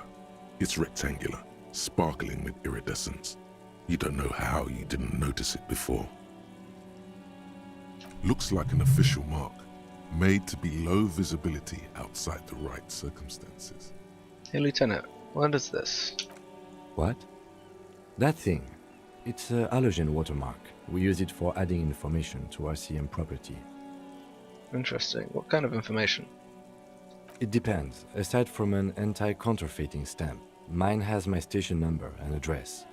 The information varies by date of issue. How many years you've been on the force, he's thinking. It'll have that. How can I read it? Any capable light with the right wavelength will do. Like All RCM vehicles have headlights designed to reveal halogen watermarks. Mine too. This means you can read the watermarks if you just turn the lights on. Thank you. Okay. While a bunch of sodden papers sag from the clipboard in your hand, it's a sorry sight. Just read the white papers. They're not exactly white. They're yellowed in patches by sunlight and alcohol and covered in dense blue handwriting. Ink escapes into watercolor patterns, reaching its tendrils across entire pages. The paper itself is checkered with faint red lines forming short paragraphs. Once in a while, there's a red stamp that exclaims, "Case files commit to paper." The case files themselves are plenty. You count more than 100 sodden, crumpled up, earmarked pages falling apart in your hands. They appear to be sufficiently organized and extremely dense, if mostly illegible. Oh, there you go. Work, strife, poverty, the Jamrock Quarter. These are handwritten logs of investigations dating back to January 51, this year. The exact number is hard to estimate due to missing pages and an odd naming convention. But there are at least 20, maybe 30 cases undertaken, not completed, mind you. What do you mean? Is that all? Inspect handwriting. It's inornate, nearly illegible, yet marching in orderly lines. Your hand cramps up merely looking at the scribbles drawn, as by some magnet, to the red checkered margins. Fast, but always straight. Is there a naming convention? Yes, it appears you employ a, shall we say, robust yet literary system. Each investigation has its case number written on the margins. Yet, still more tellingly, most are accompanied by a name. Oh, and they're written in capital letters too. Yes, all caps. One is called The Next World Mural. Another, The Square Bullet Hole Murders. Another yet, The Unsolvable Case. Others appear more light-hearted. The guys on a couch in an unexpected location, and the murder at the hookah parlor. Even the rare article-free collapsing tenement. Murder features prominently throughout. It's going to take an effort to piece these case files together, but it can be done. Once you're done inspecting them up close. That's it? The notebook is annual. It says 51 on what remains of its cover. A molten strap of cardboard. Everything prior to this must have belonged to a previous volume. In short, there was more. Okay, my cases appear to employ some kind of naming convention. You mean the alphanumeric? Officer, precinct, time of arrival at the scene? No, I mean the non-numeric one with titles. Oh, you mean the titular? Yes, well, so do I. In our defense, almost everyone in the RCM does. Why is that? It's a holdover from the early days of the RCM, right after the revolution, when the organization had little idea how to do things. It persists in an unofficial capacity. Officers use these titles to refer to their work among themselves. I seem to have one case named The Square Bullet Hole Murders. Again, in your defense, I seem to have named one The Man with the Hole in His Head. That was a real person. His death was real. Still, I named it that, to amuse myself. I pray his loved ones never find out. What happened to him? Rail spiked through the head. He died. It was a workplace accident. I have to open an official case. Is there room? There is, for precisely one more. 15 pages near the end remain untouched by the damage. The checkered grid forms a structure of passages, breaking the case into subtasks to accomplish.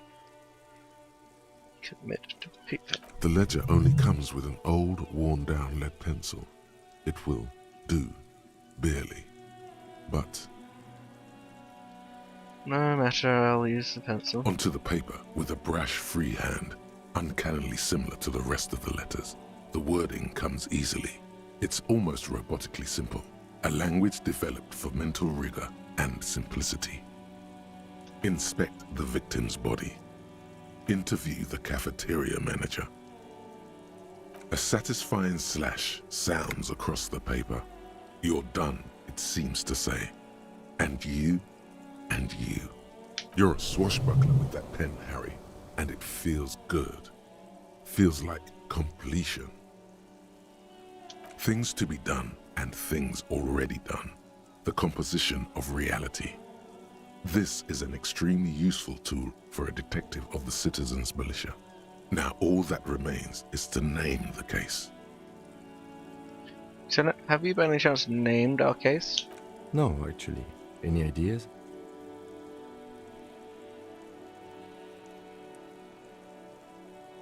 The Hanged Man? Great. That's great. That's actually what I was thinking too. The Hanged Man. Good, strong name. We have a very good name for the case now. I'm going to start calling it the Hanged Man. It's good we sorted this out. You don't exactly close them, so much as distance yourself from the smelly papers. They're a little further from your nose now. Hey! Yes, you can piece them together using the alphanumeric code on the margin. It always begins with HDB41, then date of initialization and time of arrival on the scene, followed by the title. For example, HDB 41120111700, the next world mural.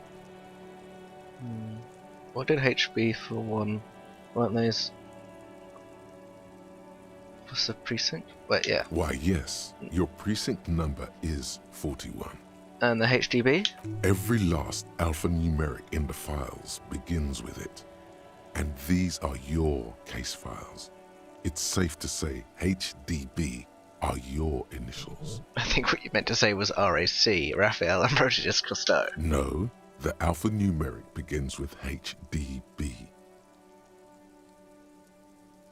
Oh, okay, I'm ready to admit I'm not Raphael and go on with my life. That's comforting to hear.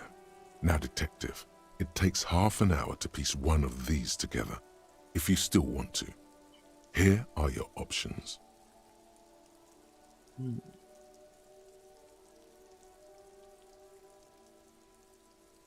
The Unsolvable Case. AKA Leslie and Burke. AKA the public indecency drunk and the property damage drunk is a cursed case. It has been passed from unsuspecting officer to unsuspecting officer for 10 years. On January 29, the unsolvable case made its way to you. Why you accepted it, it is unclear. Every officer, and indeed most civilians in general, know it's unsolvable. Leslie will always take his pants off when he's drunk. Burke will always trash everything. It's just what they do. It is their nature. You cannot change the nature of a man, and you can't lock them away because public indecency and small-scale property damage are not punishable by incarceration. The only way for Leslie to stop displaying his genitals and for Burke to stop attacking things would be for them to stop drinking alcohol, which in their 40s or 50s, it's hard to tell because of their distorted features, is a medical improbability.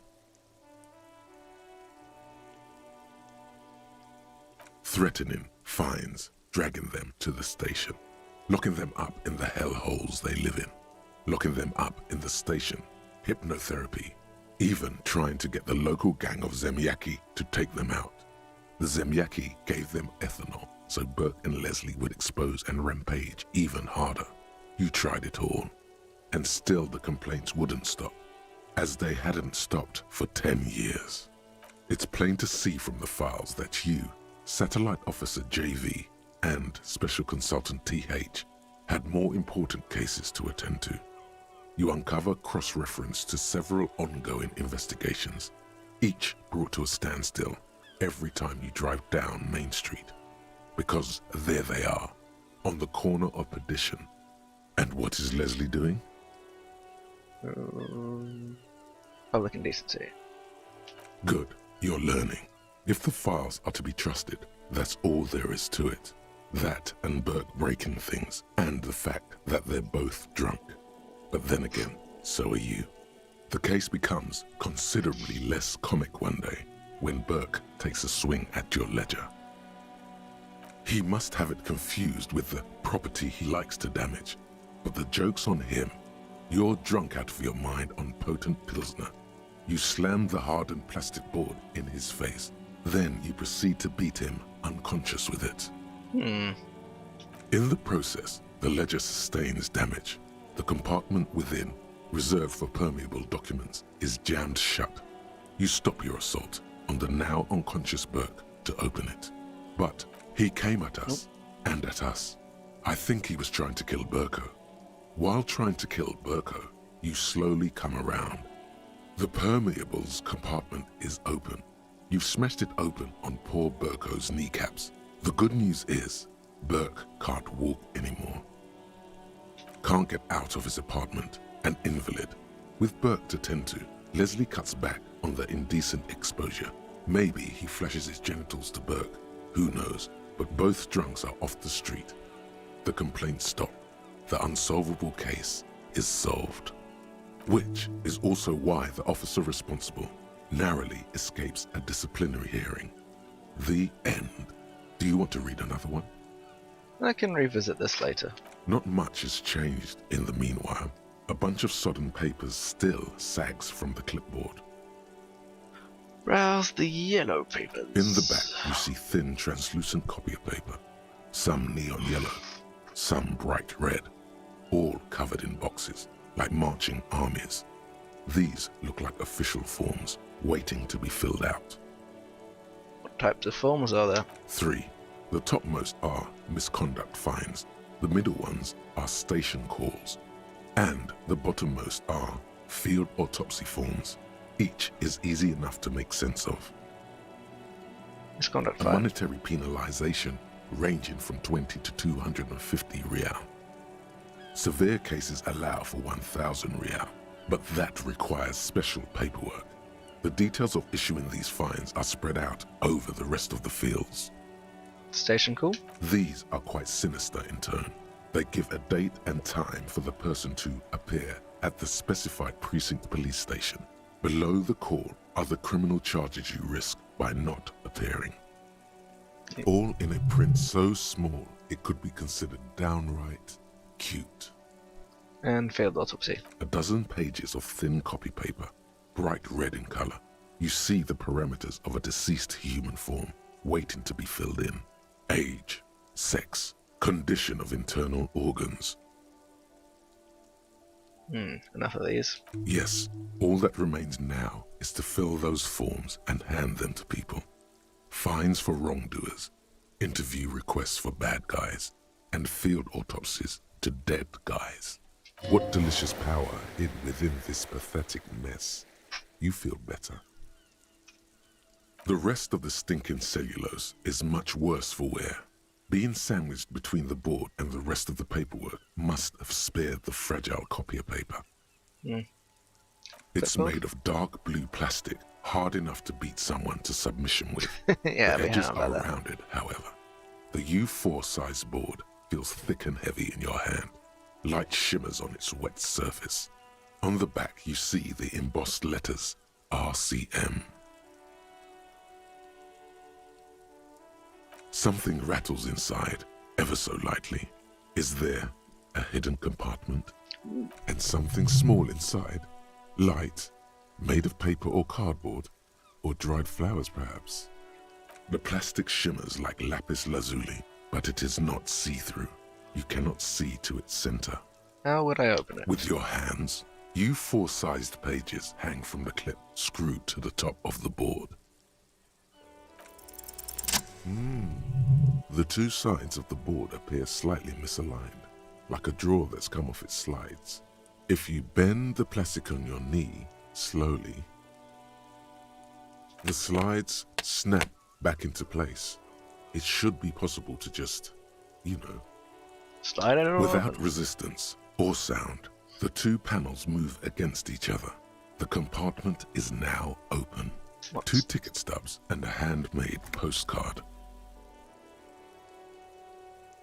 Pick up ticket stubs. 2 octopuses are smiling, reaching their tentacles toward each other in the colored pencil drawings. The tickets permit access to the zoo in Revachol East. The aquarium costs extra. These let you go there too. Should I fucking kill yourself? Kill myself? I'm gonna pick up the card. Thin wax paper has been glued to a piece of cardboard. Sounds like leaves rustling when you pick it up. You see violet flowers, floral patterns, patches of glue.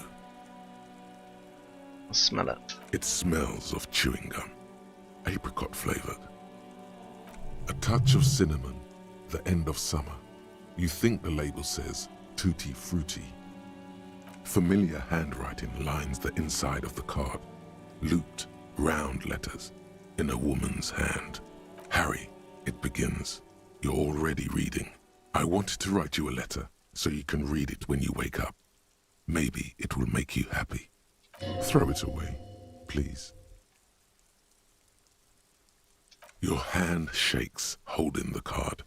Every morning when I step out and you're asleep behind me, it says, I find a little piece of sadness in me.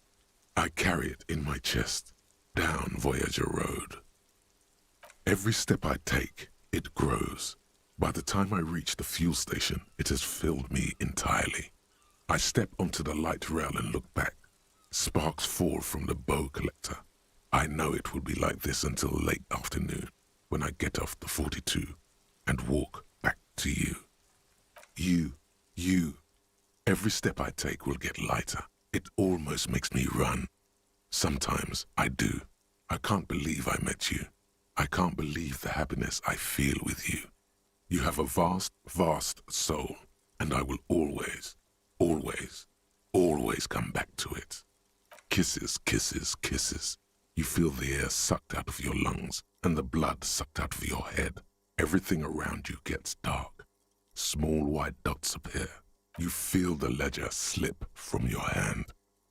No, hold on. To what? There's nothing. Detective, is everything all right?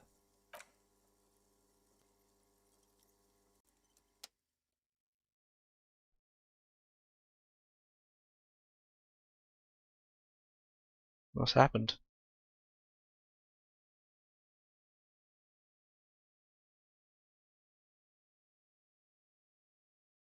At least I know my name's Harry.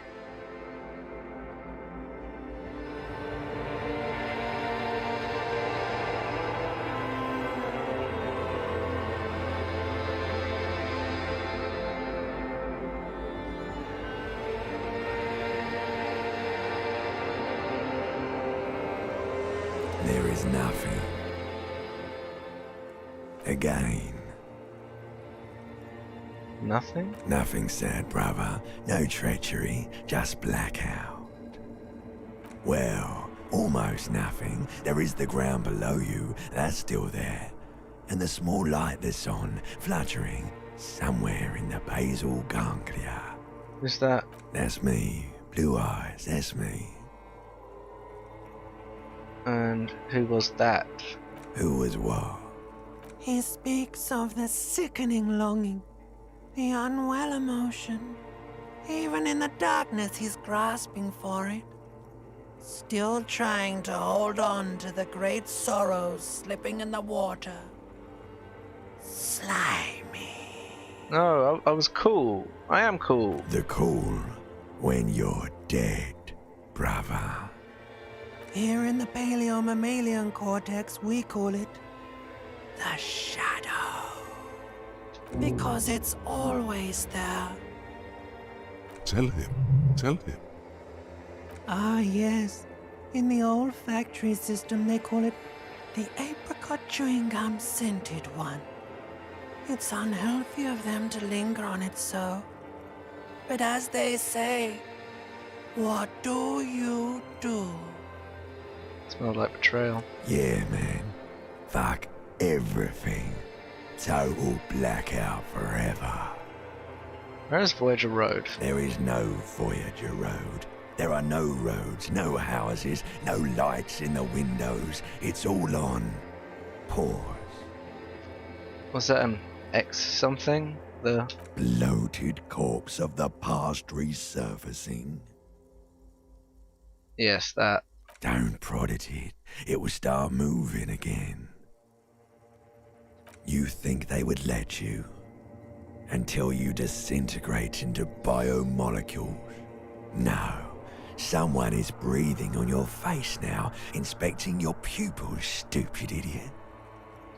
Wait, is that? It's cold. Yes, they're pouring something on you. It's in you. And It's delicious. Glowing lights on a dashboard emerge out of nothingness. Where am I? In the upholstered cabin of Lieutenant Kitsuragi's motor carriage, seated in the driver's basket. The air is thick with leatherworks and heavy fuel oil. Cold water runs down your chin. Drink. Water. The water is cold, silvery, the stuff of life itself as it pours down your parched throat. The pounding in your head recedes. The darkness parts. Drink. You haven't drunk water in 2 days. Did you know the human body is not made to survive on alcohol alone? You need a secondary form of hydration. With greedy gulps, you down half a liter of cold water. Some of it spills on the driver's seat. The lieutenant pays no heed to it. What happened?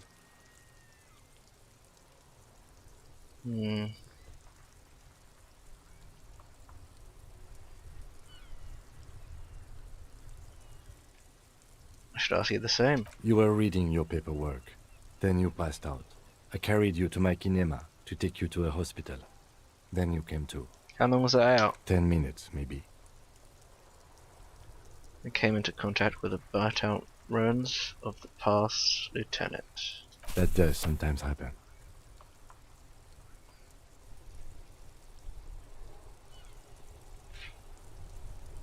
You dropped these. Are you okay to proceed? Yeah. Good.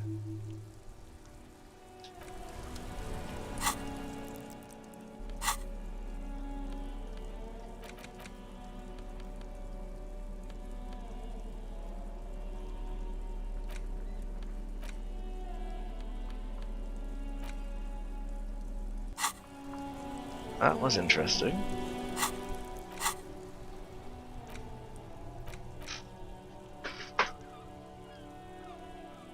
You see yourself from above. You're passed out on the blue tiles of a hostel room floor. Even from this distance you can see your eyelids flutter at the mention of what? A great white object letting out its sweet smell like a lily of the valley. The little man's forgotten its name, but he still remembers the feeling. The look he moves, the feeling animates him. He instinctively reaches out, feeling's best friend. A bowl of Commodore Red. He puts on his disco clothes and gets smaller and smaller.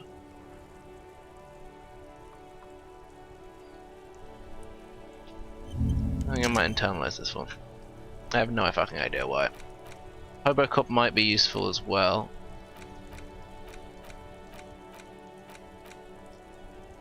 Kind of maybe should have done that before. I do maybe want to get rid of magnesium based light form though. Hobocop I think will be useful because it will let me sleep in places. But I won't have much composure, so maybe not. I can probably get away with that. This one I have fucking no idea what it will do.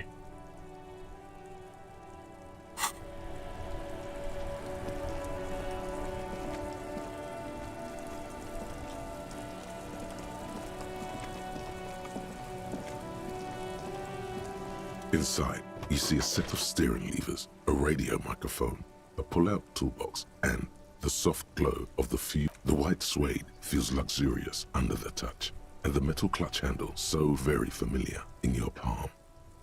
Your fingers waste no time closing around the handle. Clutch disengaged.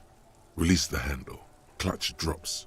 Right foot yearns for the familiar touch of the accelerator pedal. You have synced with the machine's mechanical circulation. Do I know how to operate this machine? You feel an uninterrupted connection to the mechanics. Wait, does it mean I know how to pilot it? After a while, you realize silence is your only answer. Do what you will with it. Of course it's only in your head. Of course it is. But it almost feels as if the clutch handle is gently squeezing back. How are you, my friend? The smell of freshly treated leather, the lack of dirt and dust on the dashboard, and a neat little brush in the cup holder, all seem to be whispering. I'm good, cherished and cared for, in the hands of a tending owner. The handle is pulled back. Somewhere deep inside the drivetrain, the disc is mated to the flywheel again. In the cabin, you see a set of steering levers, a radio on a hook, a pull-out toolbox, and the soft glow of the fuel preheater gauge. Kim, how do I turn on the headlights? Alright. Ready? I turn, you press start. It's next to the preheater. He's downplaying his excitement. The lieutenant is more than happy to show off his precious carriage. The dashboard lights up with orange glow. The rounds per minute gauge jumps, and the engine of the Caprice Canadian comes to life with a whiny growl. Like a leopard waking from its sleep, yawning and roaring at the same time. The lights unfold with a little click, casting electrical light onto the ground before the vehicle. There you go. I'll turn them off from the remote once you're done. We just need to stand in front of the machine now.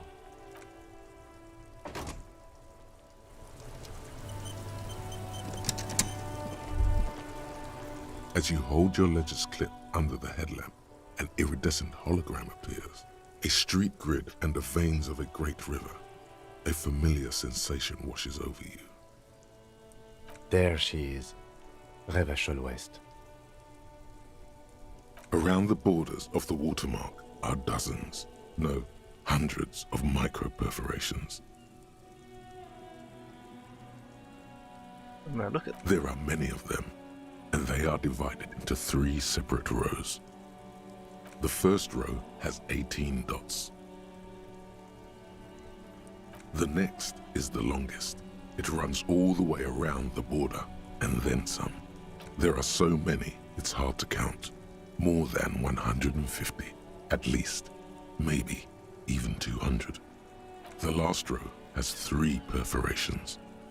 As you look at them, you feel your index finger reflexively contract 3 times. Seems like something I've done before. And something you'll do again before this is all over. Look at this shimmering street grid. The rectangular watermark is overlaid with the logo of the RCM, and yet the major arteries of Revachol are all recognizable. They shimmer in the Kanema's headlights. Where are we on this? Let me see. Right here.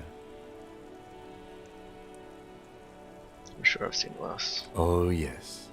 Coal City. Le Royaume. The burnt out quarter. Hey Kim, what do these holes mean? Those are perforations. They represent your record as an officer of the RCM. They are your statistics, as it were. I should have guessed you'd keep a record. Officers often do. Let's take a look. The first row represents your years of service. 18 years. Okay, not bad at all. What did you do before you volunteered?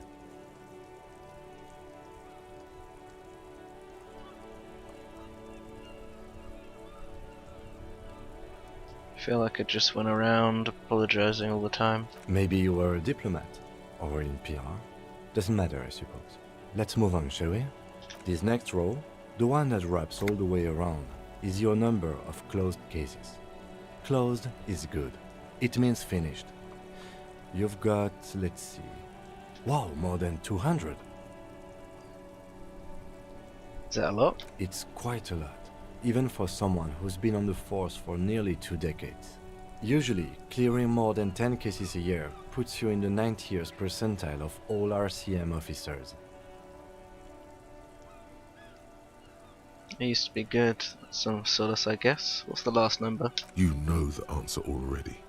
The tingle in your index finger gave it away. Those are my confirmed kills. 3 of them. That's right. How did you know? So I felt twitched in my index finger. Ah, right. Sometimes the brain's able to preserve certain responses even when conscious memory has been, let's say, misplaced. For an RCM officer, especially Precinct 41, which is in the Jamrock Quarter, it's rather tame. I mean that in a good way. What's it feel like to kill a man, Mr. McCoy? A young woman asked the man across the desk from her. Honestly, babe, says John McCoy, crossing his ankles over said desk. I don't feel anything anymore. It's just like brushing my teeth. I do it once or twice a week and don't really think about it. There's no trace of guilt in his voice. There are certain officers who treat their kills like some kind of ghoulish game. If they do happen to solve a case, it's usually by accident. But it seems as though you are, or at least were, one of the good ones. So we have that to be thankful for. Have you ever killed anyone, Kim? Yes. It's not a problem for him to state it, however. Thanks for this. The lieutenant nods. Okay, let's Right. I'll go turn off the lights. Hey, so we've been monitoring you internally, and now we know your Copo type. Okay, what am I? Guess.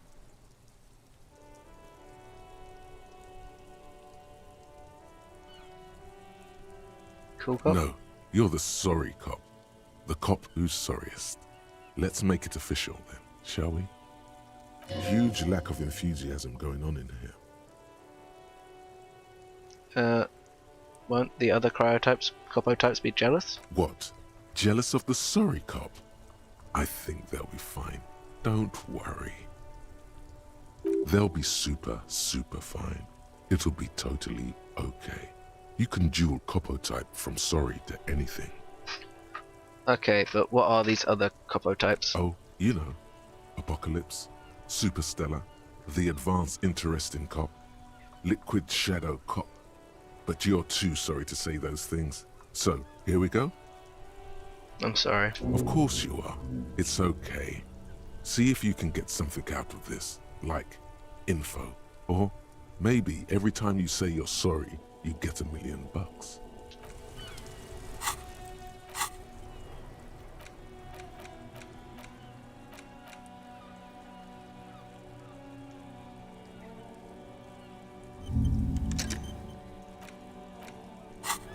I'll see what that does. I am going to save the game here. How far did I get before when I played?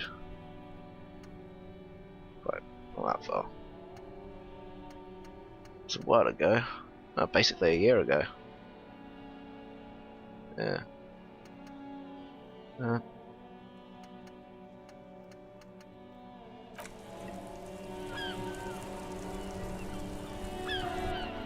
Yeah, I'm gonna stop here for now. I might come back in a bit, but I just need a break.